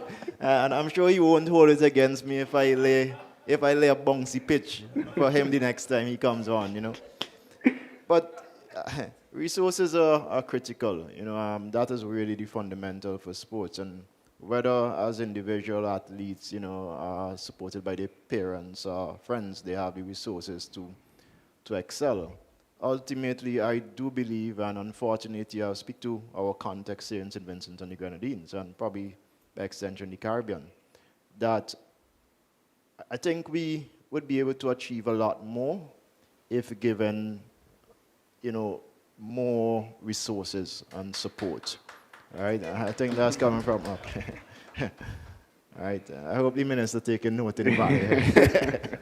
All right, but so, yes, we do have, in the Caribbean, we have never been short of talent. We have always been excellent with our skills, raw skills. But I think we haven't been able to achieve, true, sustained success in all sports, simply because we haven't pumped enough resources in the respective areas.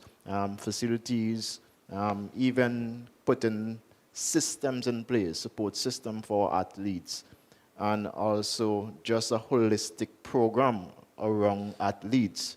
That too is missing. So, and I speak specifically of, I talk about holistic development of athletes. It's something that we emphasize on in cricket, because overnight in cricket you can become very wealthy as a cricketer. Just play the right tournament, right league, and you instantly. But financial literacy is not is not taught as much as it should. So in Cricket West Indies, we've tried to place emphasis on that. Telling a cricketer from the time they're a teenager that you have to start preparing for life after your playing days. All right, start planning accordingly. So invest wisely. So as you generate money, invest wisely. Invest in your training, invest in your health as well while you're playing as an athlete. And also, the great thing is, today, especially probably more than ever, there's so many things that an athlete could go on to become after playing in the sport, right?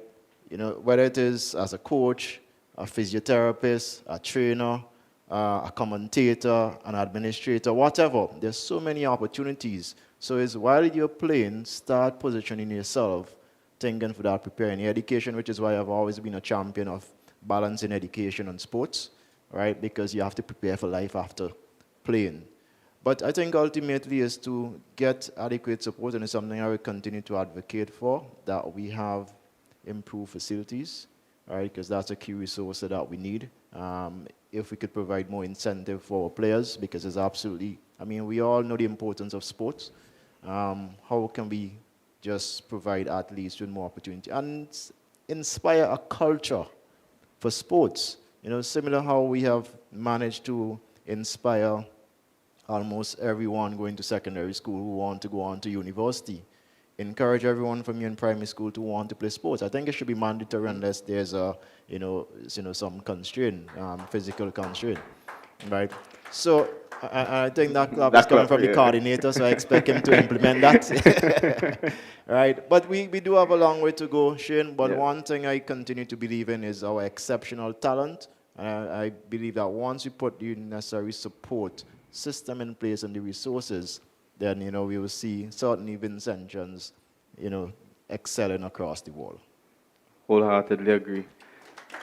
Thank you for that perspective. And I also want to just add a little context too, because, you know, I see, for example, our neighbors in St. Lucia, and this plug is for our coordinator of sports as well, but he's also the chairman of the Vinci Soccer Premier League. And St. Lucia's launching their third edition of their semi-professional league, and one thing that they've done is that every player in the league has to have a bank account set up. They help them set up a bank account. They help all of them get insured as well. So each and every one of them have health insurance. So it's speaking to that critical, holistic development of athletes and them understanding that, okay, I'm playing, yes, I'm having fun and it's passion, but I can also start to invest for my family, find some land somewhere, build some Airbnbs or, you know, stocks and all these different things that help you, your money make money, right? So I think that that's also something that we can continue to grow sustainably here in St. Vincent and the Grenadines. So as we conclude today's panel discussion, I just want to, you know, a hot question for each of you, just a very quick one. But if you could leave, and we'll start with you, Cook, if you could leave every athlete, parent, and coach with a piece of advice that you know would return dividends for them for 5 years to come or just along their journey, what would that piece of advice be?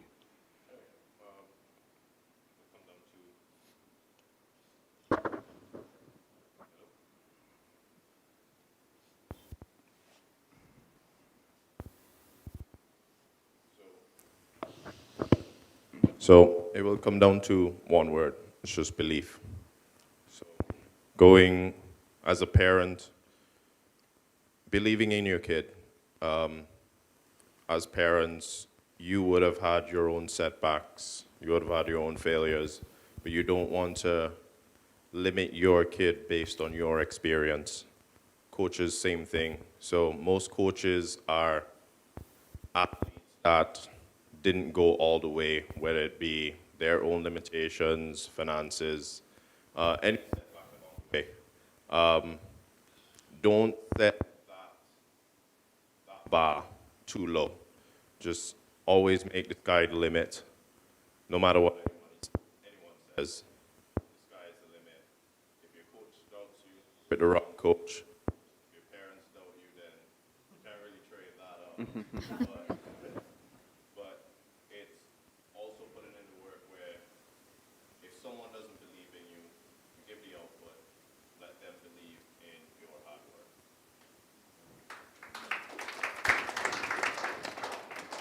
And so for you, Ms. Mitchell, what would be your piece of advice? Well, I think Yeah, my should be mic good. is Yeah. working. That is probably the hardest question you've asked the whole evening. One single thing. That is, I would say there are two things that you should think about and have motivate you and guide you. One is kind of mental and one is kind of physical. Mental, I would say, have fun. If you don't like what you're doing, you will never succeed. And that is a lesson that goes for your job, anything you do in life. Try and channel your energy into something that you love, because then then it's not hard. You don't have to force yourself to do it. It just comes from your gut. You just want to do it. Nobody has to tell you, oh, go and train. I mean, I think most of the athletes I know, they can't wait to get on the field and practice or on the court or whatever the sport is. So, and that is because it's fun.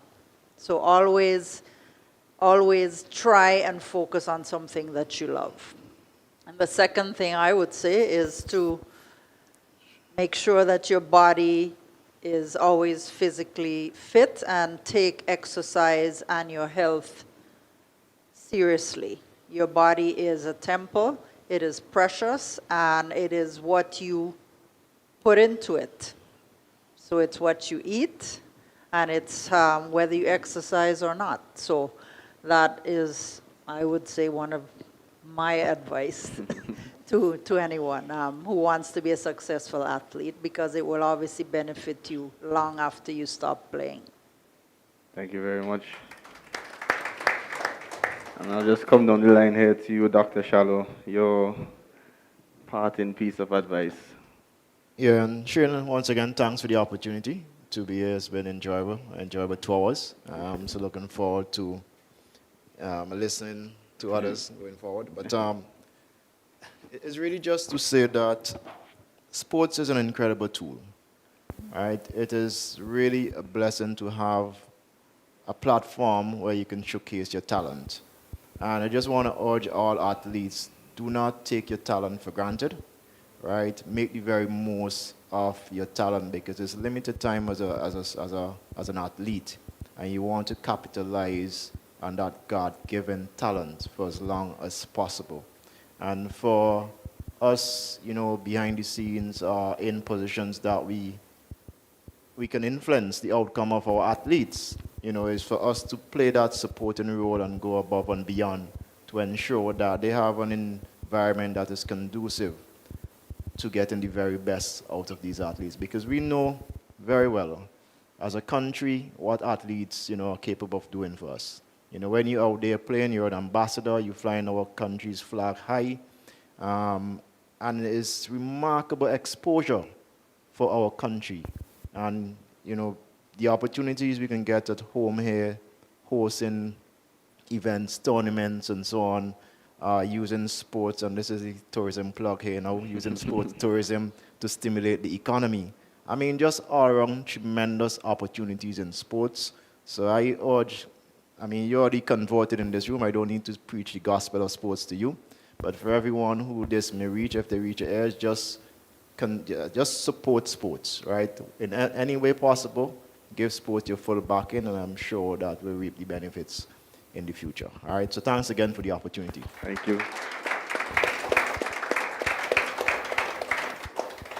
And then Ms. Miller. I would say that your dreams are not too big. Have a vision. Sometimes you could get sidetracked by doing all different stuff, but if you have a vision in terms of this is where I want to be, this is where I want to go, this is what I want to do, be willing to put in the extra work. Don't wait until somebody say, oh, do this, do that, etc. No, if this is your goal, this is your plan, you put in the extra work to get there. And also try to balance. Have a balance with academics, have a balance with sports, because as mentioned earlier, sports is something that you do, right? Always try to find that balance, essentially. And you know what? Go after your dreams. You're young, you're strong now, you're fast now. You have everything within you to take it to the next level. So why waste it now? Really put yourself in a position where if this is what I want to do, I'm going to work towards it, and I'm going to put my best foot forward. And also for parents, please support your kids. Show up to their games, show up to their competitions, and don't be bashful if they didn't do well. Just continue to encourage and support them on their journey, because it's not always about going on and being professional. It's about the skills that you learn from sport that can transcend into life. It's about those skills that will take you into the workplace. It's about those skills that will help you to network and meet new people. It's about those skills that would essentially have you sit down in rooms like this and really speak back to everybody else. So really hone in on that vision that you want and work towards it.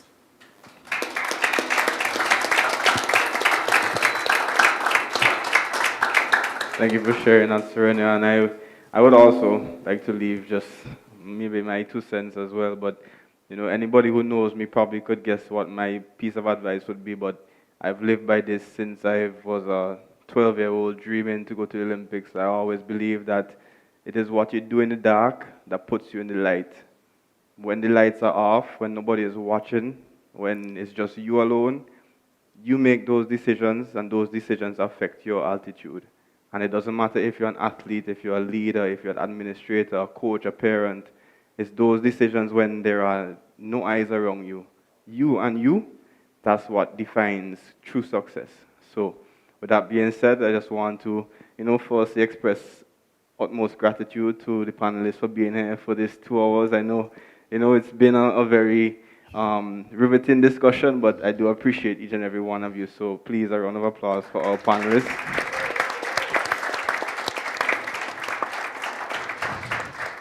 And with that being said, this is the segment where we would like to open up the floor. We had these 2 hours to sort of formulate any questions. So if there are any questions here, we already have a hand. So please, if you do have a question, you stand, you introduce yourself, your name, the sport you might be affiliated with, and also your question. I didn't know that was. Don't be shy. You have to introduce yourself, yes.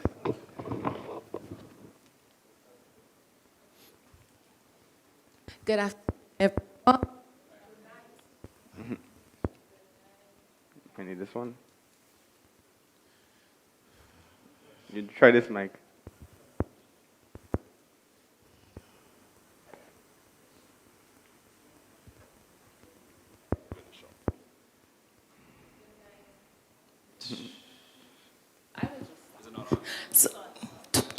All right. Good night, everyone. My name is Kimisha Antoine. I am a netball player, and I am here because Miss Baptiste Miss Samuel asked us to be here. Now, I'm going back on what Mr. Cadogan said earlier about parents supporting their children. Children, you should be very thankful of those parents who are supporting you. Now, for myself, speaking from example, my mother never saw me play netball. I've been playing netball from, say, 10 years old. Made under 16, 12. I've been playing national from ever since. She never saw me play. For athletes who are in households whose parents may not be, that sport-like into sport, they may not have that support they need. And they may turn to, coaches, athletes, or whatever sporting discipline they're in. And, some coaches may not be, should I say, experience in that area where they can give advice to athletes. So my question is, how can sporting associations incorporate sports psychology in their sporting disciplines? Thank you for that question. Really Ms. appreciate Miller, it. you can answer So we this will one allow first. the panelists to, whoever is the lucky taker, go right ahead. All right, thank you for the question. Education is very important. So sports organizations can spread awareness by employing different persons who are versed in different areas, whether that's sports psychology, whether that's nutrition, where you have a physiotherapist, essentially creating like a whole arsenal in terms of professional help for athletes, because sports is more than physical, right? It's also mental. It also incorporates different aspects such as nutrition, in terms of having a physiotherapist. So I think organizations can definitely employ persons who have different disciplines and different fields to support athletes, and then create programs essentially where athletes can have access to that. So whether it's by having a seminar or whether it's by having those professionals go to respective clubs and have different sessions with these groups as well. So I think it's very important for organizations to really maximize professionals. And we have a lot of professionals here in St. Vincent who are versed in different areas and different disciplines where they could go and speak to athletes and engage in different conversations. And also having, even like recognition ceremonies as well, where you recognize athletes for their efforts. And that would essentially show support for those who necessarily who have been working hard but don't really get that additional recognition that they need. So I think sports organization really could start having different persons at their disposal to work with athletes. Yeah. Yeah, I just permit me, Shane, to add to this. And again, it's just not missing the opportunity to comment on parental support, right? Recently, I was doing a research on this, and I came across where of about 29 reviews, including 9,100 athletes and about 2,900 parents, it proved that majority of athletes stop playing sports because they do not have that support. So they don't think the parents have any interest, and so they just stop. So, and maybe if things are going according to plan, they're winning matches or winning races, then they continue. But anytime they meet that difficult period, they almost automatically stop, unless they have those parents who are supporting them. But in addition to the parents, because you mentioned coaches and so on, I don't want us to forget, quite often we forget administrators. True. Right, and I see a couple in the room here, president of Squash, Roxelle, and others, who, Sabrina as well, who have been instrumental in playing that support role for athletes, and quite often, to be honest, they go, without being acknowledged or appreciated. And I think it's time that we give appreciation for those hard-working volunteers in sports administration who continue to really play a key role into our athletes getting opportunities and excellence. I just wanted to mention that. You wanted to?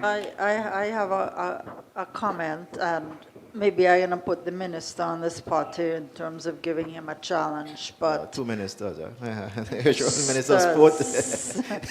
You don't think you're getting out of this too. But it is my opinion, and my opinion, make sure I get that clear, that our culture doesn't really understand the benefit of sports. So a lot of the parents that I interact with see their children playing in sports as taking away from their education. They should be studying, they shouldn't be playing sports. So there's a psychology out there that does not appreciate how important, sports are in developing the holistic individual. And in my opinion, that starts with the primary schools. And I don't think that we have enough, either have enough or have any PE teachers in the primary schools. And this has to be something that starts from there. And this is not something that's going to change tomorrow or next week or next year, but it is a generational change so that, young people now, and even little ones who now growing up, who are in primary school, by the time they become parents, if they're sensitized to the power of sports, by the time they have their own children, then we will see a change.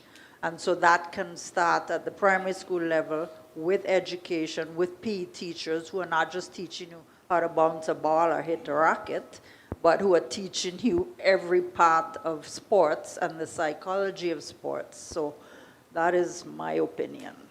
Thank you for that, Ms. Mitchell. Can I respond? Yeah, by all means, this is open flow. The only disagreement there that I have is I would say it doesn't start with primary school, it starts with the government. Right? I think the government is responsible for establishing a policy, right, that drives sports in the country. Here. And so if the, 100%. yeah. And so I would say it's a challenge accepted, Okay, right, good. which I'm going to convey, right? Right? But in all seriousness, I mean, it is really important that we promote that culture, sporting culture, because, you know, we understand the benefits. Whether it is creating career opportunities for people, right? Not only athletes, as I mentioned earlier, others, you know, admin and, you know, the technical support, or also just the social impact of sports. I won't say it is a drastic issue now of crime, but it is certainly way beyond what we like. And we know that, you know, sports is a great remedy, solution to crime, right, to lower the rate. So we have no choice at this point. And I could safely say, this is not politics, but I could safely say that the current government and cabinet fully appreciate that, and we are going to certainly try to create an environment where our athletes feel as though they are fully supported and, you know, encourage that whole culture of sports. Wonderful.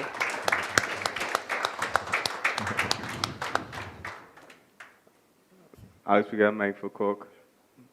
Mike.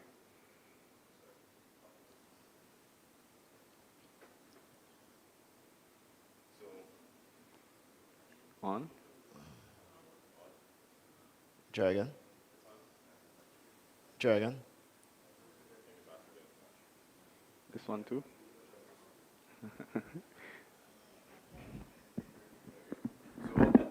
This one, that one isn't working? No. So let me weigh in on that a little bit. Dr.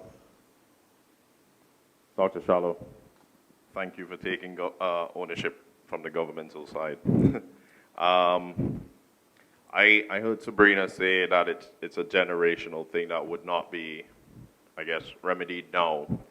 But as long as I have remembered myself, I've been hearing that. And I think that instead of saying that it's a generational thing, it needs to happen now, because there's no time like the present. So instead of waiting 2 generations, 3 generations, where we educate some youngsters at the age of 5, what's stopping the government from introducing adult sport literacy so that immediately they can pass that education on to their kids? That's a question. Yeah, there's nothing stopping it, and I think that what it needs to happen is a full sensitization program or campaign that get everyone from, you know, parents and adults, you know, to the kids to realize the importance of sports. You know, Sabrina was correct in saying that we need to get all sports played in primary school, right? But how do we do it with people not understanding the benefits of it? Whether it's health, if you want to help your nation, then let us encourage people to participate in sports, right? If you want to promote your country globally, whether it is the Olympics or whatever, right? Encourage them to play sport, create more athletes, or give them the opportunity to excel, right? So it is, for me, it's a no-brainer. And again, I think that is where we are now. Unfortunately, it has taken us quite a long time. But I think we are at that point that, you know, the crossroads are saying that we need sports. Just like in the past, we have adopted and embarked on agriculture, tourism. Now is the time that we have to embrace sports. I think that is just where we are. I think the minister has some input there as well. Sorry, that was hot mic, very hot mic.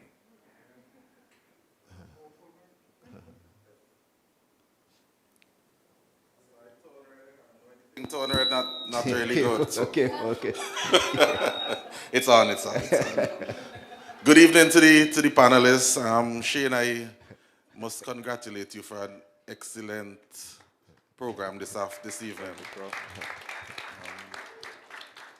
Not many times I get to sit here and really feel as though I need to really get up and say something and be a part of the whole interactive sessions. But I must commend you and your team for a really excellent showing. To the panelists, my good friend, colleague, brother, etc., etc. It's really good to be here, Sabrina. Good seeing you. Other two panelists. This is very encouraging, and I believe a session like this is extremely timely. And as Dr. Shallow would have mentioned earlier, all of us in here, we have sports at the base of our heart. And coming back to your question a short while ago, everything in sports and in life starts with love. You must have your heart in it. Once there is love, it creates that type of passion, the type of internal motivation to really excel and go beyond your true potential. Let me just give you just a short history. Many of you may not know I was a former national athlete too, right? And I was one of the most talented, this is not me boasting, but Dr. Shala and Roxelle here could attest to this. I was a very talented batsman back in my day, a couple decades ago. And I only accomplished as far as the regional level. I aspired to really excel onto the West Indies team from a very, very early age. I really wanted to be a cricketer.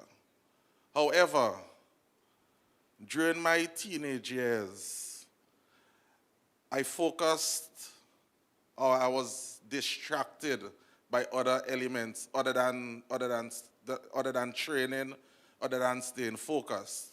So my talent alone only took me that far in my cricketing career. And at a very early age, it's important to set standards for yourself.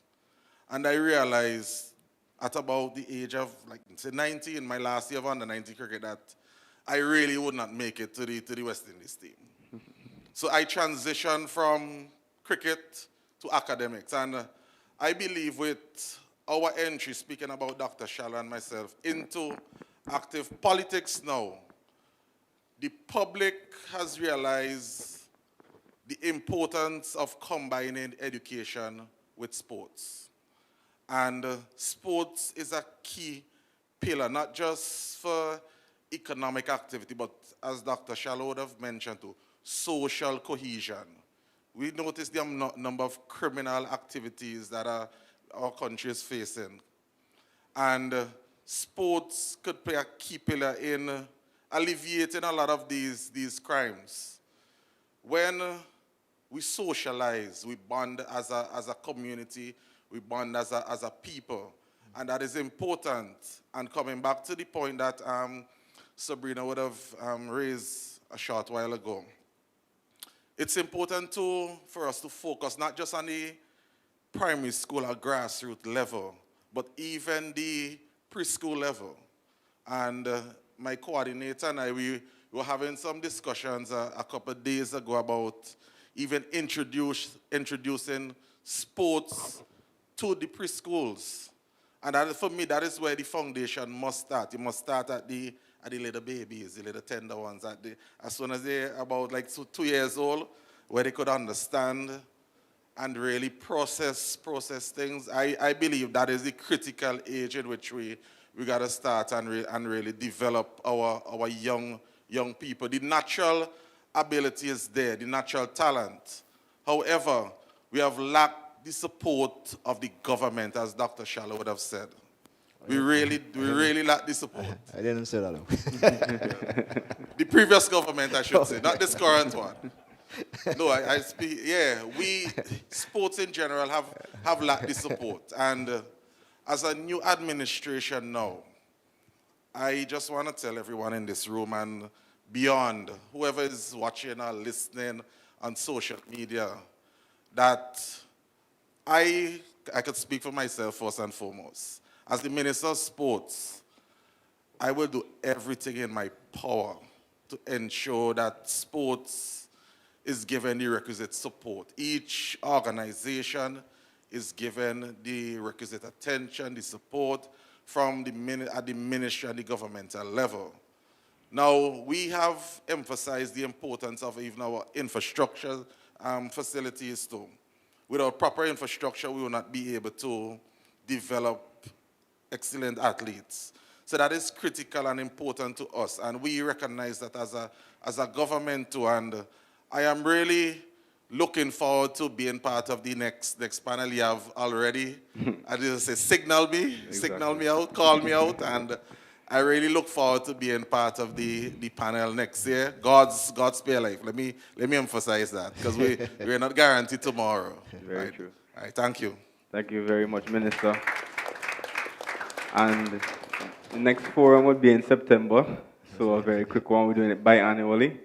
But I do want to take the moment to share a few thoughts based on the stimulating question that came from Ms. Santoy. So thank you very much. But this was a part of the plan we had. And when the team and I decided to found All Athletes Incorporated as a non-governmental organization in 2023, up until now, we've hosted maybe about 30 events, between 20 and 30 events, and this is the first time that we've ever had a minister in attendance, much less two ministers. So, first and foremost, I must say thank you very much for at least believing that we are not just a group of young people who are here to run by and not really contribute anything, but we want to also play our part in the development of the country, because All Athletes is an organization with all athletes. We all understand the value of sports, so we hope that the belief and the support remains, not just in the panel, and of course we have our very own deputy chairperson of the National Sports Council. So I do firmly believe that we will have action, and our motto is action brings change, and today is an example that action starts now, and the change we will continue to pray and depend on. So thank you guys for that conversation. Our next question. Please introduce yourself. Yes, good night. My name is Stephen Billy, and I'm representing the Netball Association. As I sat there and I listened to the panelists, let me say that the panelists all did an amazing job. And you, the facilitator, young man, I'm also the national coordinator for police youth clubs. So when I see young people like you, you're eloquent, and you did a wonderful job, and you are doing a wonderful job. And I think a lot of times we take our youth for granted, and every time I go to a forum where I see young people like yourself and your whole organization doing so well, I have to commend you for doing such an amazing job. So continue to use your voice and your influence to help bring this kind of forum to help our athletes. And I want to go forward. I don't know if you did anything, because you said you already did about 30.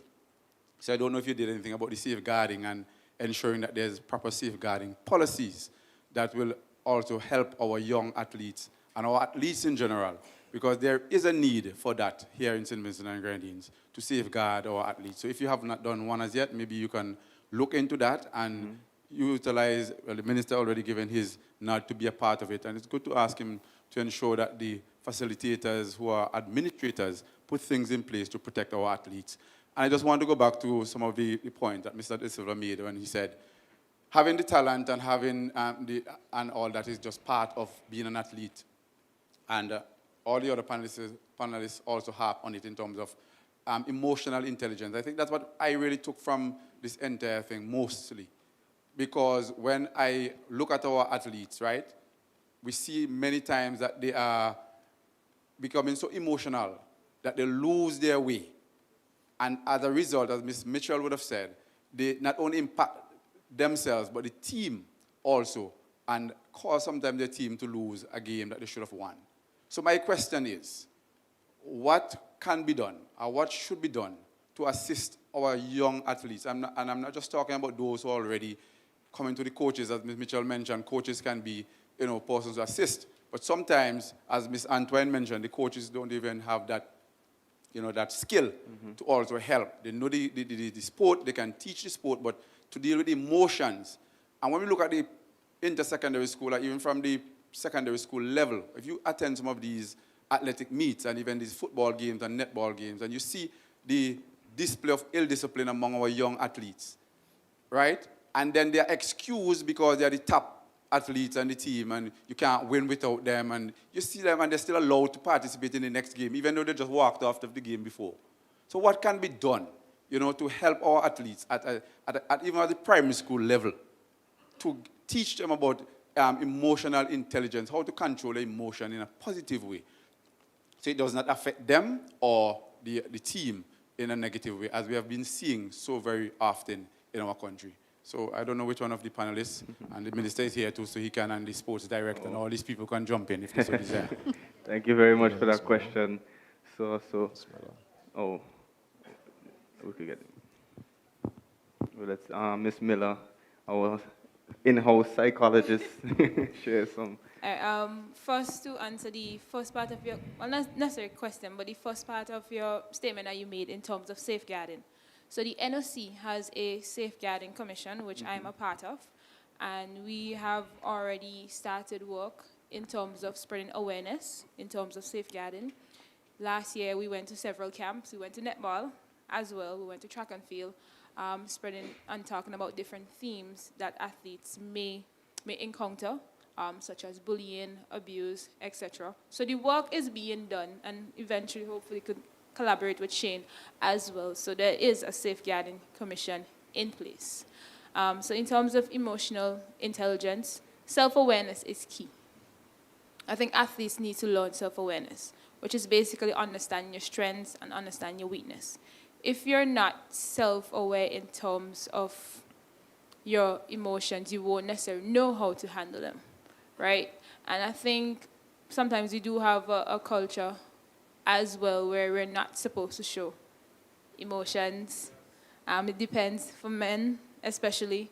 And so sometimes that could be guarded as well. But really understanding the emotion that you're feeling, whether it's joy, it's sadness, it's anger, recognizing what that is first and where it's coming from, right, what's triggering it, could really be key in terms of controlling that. So there are different strategies that you could use to control your emotions, whether it's something simple as just taking a breather, right? Taking a breath. That helps to be a bit more, give you a bit more clarity, right? Take a deep breath, help you to calm your body down, and then you could think of a better solution than just reacting. So taking a pause, taking a moment, think, and then react afterwards as well. Also, accepting whatever that emotion is, right? So right now, I'm feeling angry. And it's okay. It's okay for me to be angry, right? It's okay for me to be angry, accepting whatever that emotion is. This is what I'm feeling now. And then you could say, why am I feeling this way? Is it because I had a bad play or this happened to me, etc.? And then really making sense and processing that. I think a lot of persons don't really process their emotions as well. So it really takes a level of understanding. I think we don't really teach athletes that either, right? Because sports is very emotional. It is there's times I've cried so much, there's times I've been angry, but it's really processing those emotions and really understanding, like, okay, this is what I'm feeling now. Where does it stem from, right? How can I turn this into fuel, right? How can I turn this into something more productive as well? So I think what we really need to do is really help athletes to be more self-aware and then learn how to process their emotions and challenging it in a way that's more positive. So we could even use reframing, right? So right now, I'm nervous, but nervousness is a sign that I'm ready. I'm ready to go out, I'm ready to perform. So it's all about perspective as well and how we reframe those things that we're feeling. Can I just follow up? Yeah. Because I understand what you're saying in terms of you being an athlete, because I listened to you very much and you said it, and so that's why I also said it, and also Dr. Sherwood, and your our young people who do not have that environment, that they would learn how to deal with their emotion, especially our young men. Right. You understand? Right. They don't really know how to handle. They don't even know which emotion they are feeling at the time. So my question really is, what can be done from whatever the administrative level, the person in charge of sports, Mr. Minister is here. What can we do as a country to reach our young athletes before they even became so popular or part of a team, full-fledged team? The idea is to introduce sports throughout Sindhis and Grannies and make it compulsory, maybe. Right. That is the physical aspect. You know what Mr. De Silva talked about. But the mental aspect, and Mr. also said that, it needs to be developed. And we must find a way as how which we can reach out, because there are some parents who understand how Miss Andrea said, our mother never saw her play a game. Some parents, as Ms. Pitcher said, even now when the Netball Association coming down to the end, parents don't want their children to come to play netball to the end because exams is now, and they think that is hindering the child from being productive. So how do we help our young people identify these emotions at a young age and use the intelligence of how to navigate around them in a positive way? What do we do? Not just individuals like yourself and all of you on the platform there who had that vision and that tunnel vision to drive. So many of our athletes are lost along the way because they lack discipline. So how do we help them before they self-destruct? Well, I think that we could take from a top-down approach. We take from an organizational perspective. As I mentioned earlier, that there's so many professionals that we have here in St. Vincent. There's another female as myself who also did sports psychology, and there's so many persons as well. If we take down a top-down approach where organizations employ persons who are versed in these areas, then we could distribute them at the club level. So you have somebody who come and speak to the athletes on this particular topic, right? Obviously, it's very important to build rapport with the athletes and understand when they're coming from. So, like, summer camp, a perfect time. There's a lot of summer camps that happen throughout the summer. Right? This could be an area where organizations employ persons to go at these summer camps and they speak to athletes on various topics that are affecting them as well. So you do that throughout summer camp where they have different club trainings, or even when they're preparing for a competition outside of St. Vincent, having persons to facilitate those conversations and have sessions. Myself, I worked with the swimming team and other couple teams as well, where we do in terms of mental preparation. So last year I did sessions with them in terms of preparing for the OECS games. And it's just not just a one-off thing where you come and you say something, etc. It has to be continuous, because it's like planting a seed, but you have to water that seed as well. So while, yes, you employ these persons, but you have to make it on a continuous basis, essentially. You can't really reach everyone per se, but you will be able to plant a seed. So if organizations are able to employ persons in different areas, right, then you could have them disperse, have community sessions, have sessions with the athletes, whether it's an intervention on a particular topic. The topic could be goal setting. The topic could be emotional control. That topic could be visualization. There's so many mental tools that can be utilized. So I think from an organizational perspective, a top-down approach could be a very good start. Yeah.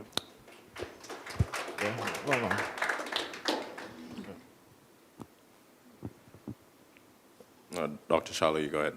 No, man, no. Now, just to expand on that top-down approach, I don't think all the emphasis and all the responsibility should fall on the organization. Parents also play a role, because you spend most times at home. You spend an hour or two, maybe 4 hours maximum during summer camp with a coach, and then you're at home.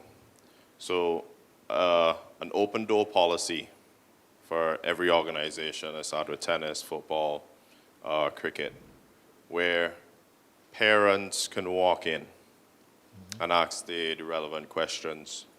Athletes can walk in, ask the relevant questions.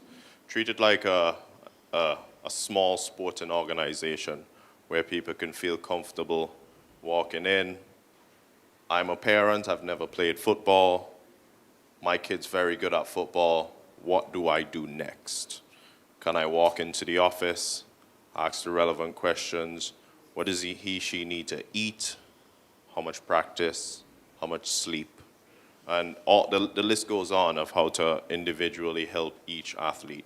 So an open door policy, I think, is something that can be introduced to really gauge everyone, because if we're relying on the administrations coming out and doing community outreach, how many people are we actually engaging? How many people are you reaching? And is that a one-off thing? I think it's more effective if we allow everyone to come towards us rather than we go to them. Very true. Thank you for that quote. Yeah. I would just add a slightly different dimension to the discussion, right, with regards to this era. I would say that I would start by saying, yes, we have to pay greater attention to the mental component of sports, right? The reality is, and I'll be as blunt as possible, we are still a harsh society when it comes to emotions and managing, the how we respond. And it is exactly why men especially, young men or even adults, right, would still be reluctant and have their reservations to express themselves if they are feeling certain emotions. And if you link this to sports, we see the very same thing. I'll give a very basic example.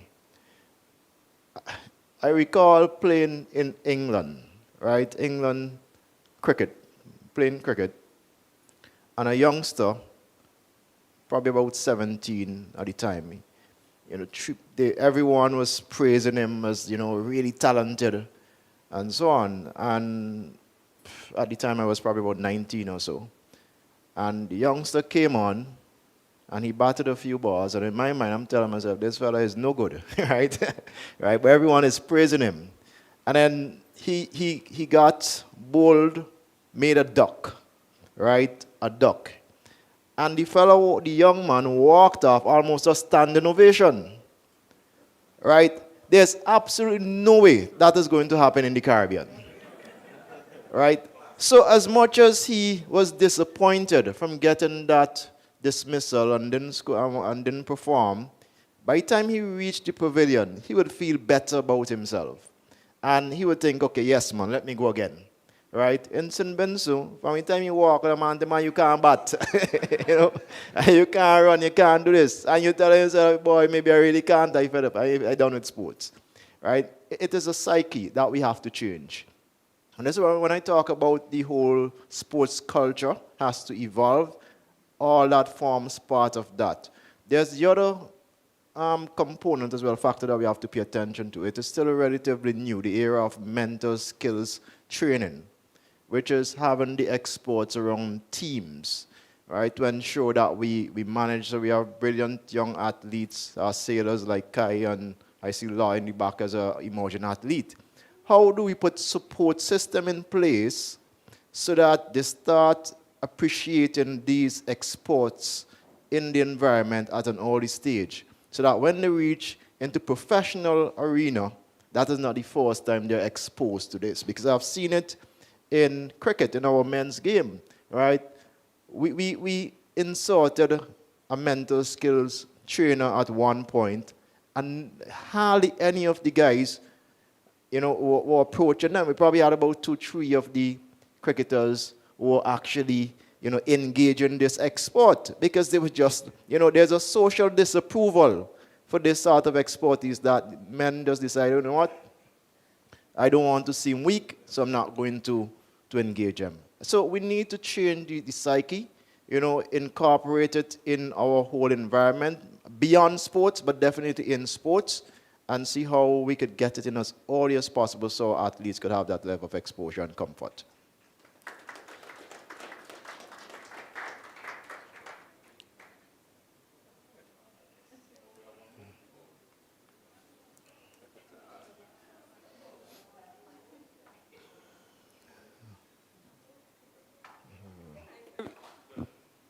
Good night, everybody. So, my name is Rain Allah Brown. I'm 17 years old and I'm a track athlete. Earlier, there was a comment made, well, by Dr. Shallow and Miss Mitchell. You know, you're so accustomed to not appreciating the small improvements or small victories, or you just pass them by. It definitely does take a toll on your performance in the long run, especially as an athlete. I started in gymnastics. Gymnastics is really hard. Like, you don't take time to sit down and appreciate, maybe I did this on bars today. You have to get better. There's no room for you to really think about how you've improved or appreciate the progress that you've made. Coming over to track was really different. I was better than I expected to be. Serenia really started to open me. Well, she's my coach, so she really opened the doors for me to appreciate the small wins and victories, and it made it more positive for me, like, to work harder or continue going. Because sometimes it's just like, I can't do this. Like, but then you realize I've come so far. I can continue. I have the potential to do more. So for Serenia, for athletes who are coming in with that kind of mindset, like, I'm not going to appreciate the small wins. I just need to keep going because I have to get better. How would you approach that or encourage them to now appreciate what's going on, appreciate the process, because everything takes time, and how would they move forward?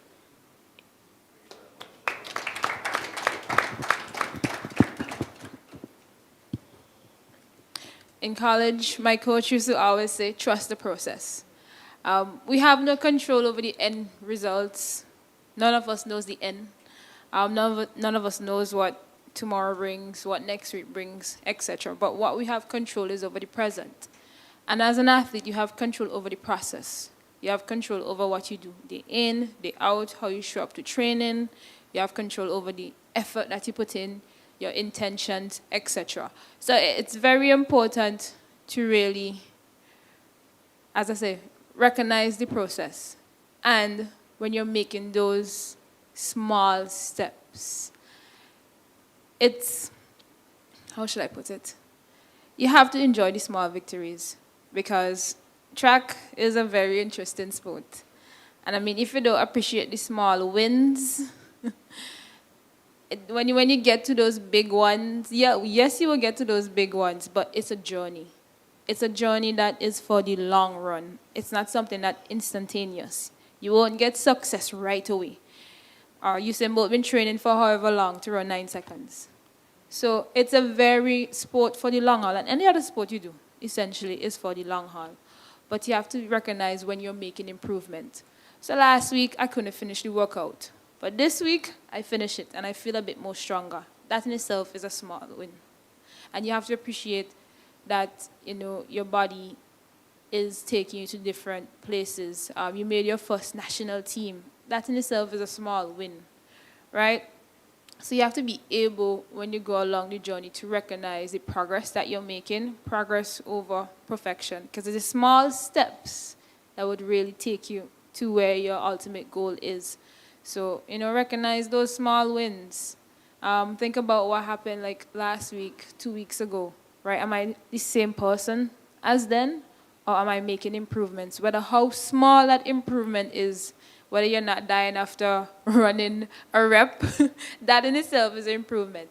So you really have to enjoy the process, because it makes the journey so much worthwhile.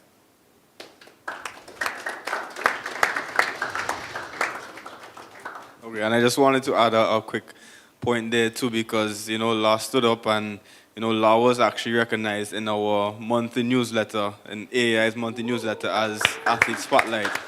So, you know, these are the small wins that we as an organization believe in as well, you know, being able to show these athletes that they are people, they have an identity, and they can express themselves, and they too have a voice. So I think, you know, thank you for standing up and sharing that, La. And we'll take one more question here, just to seal off the night, and then, yes.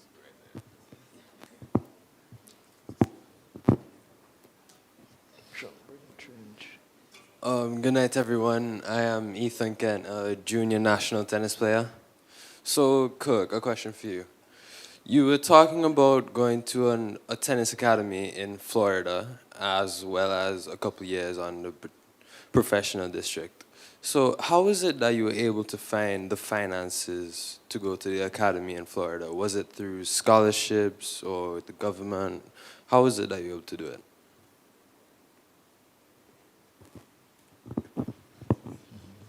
We'll have to eat. I guess I was one of the lucky ones that had parents that can kind of afford it. I wouldn't say 100% afford it because they had to make a lot of sacrifices for me to be there. But in the initial stages, it's all credit to my parents. As I got better, then sponsorships rolled in. But it all starts, I guess, at home. So I was lucky there, and I can only say that I'm lucky.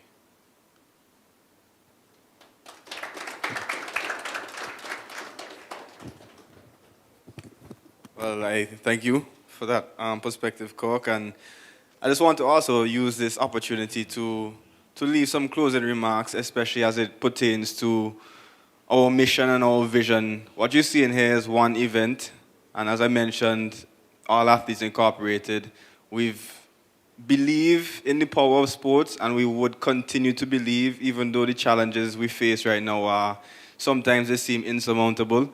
But I just want everyone to understand that our mission, especially in providing incentives for the next generation of student athletes, is that same sort of pathway of them getting to schools and academies, because we have one student athlete right now, Mr. Saviola Blake, who was our first student athlete that we took on board when we were founded in 2023.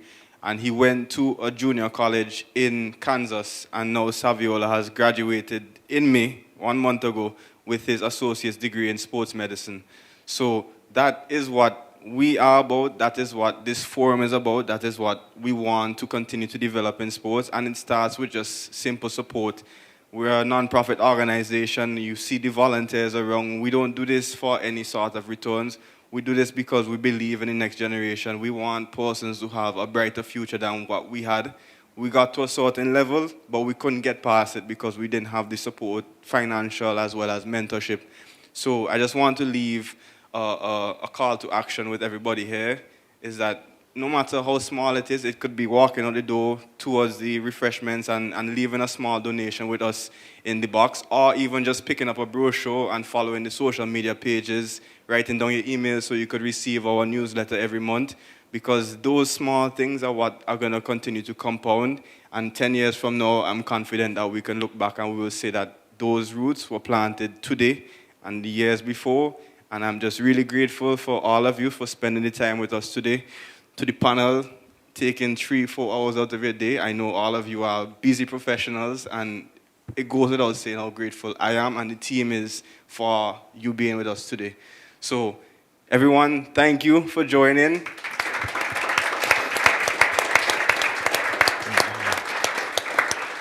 And, once again, there will be refreshments available at a restaurant. You just follow the trail all the way down. There's complimentary snacks as well as a few complimentary beverages. Feel free to network, introduce yourselves to everyone, and just continue building a sporting family, because we're all one, and it's only one love right through. So thanks, everyone, once again, and to our viewers, thank you.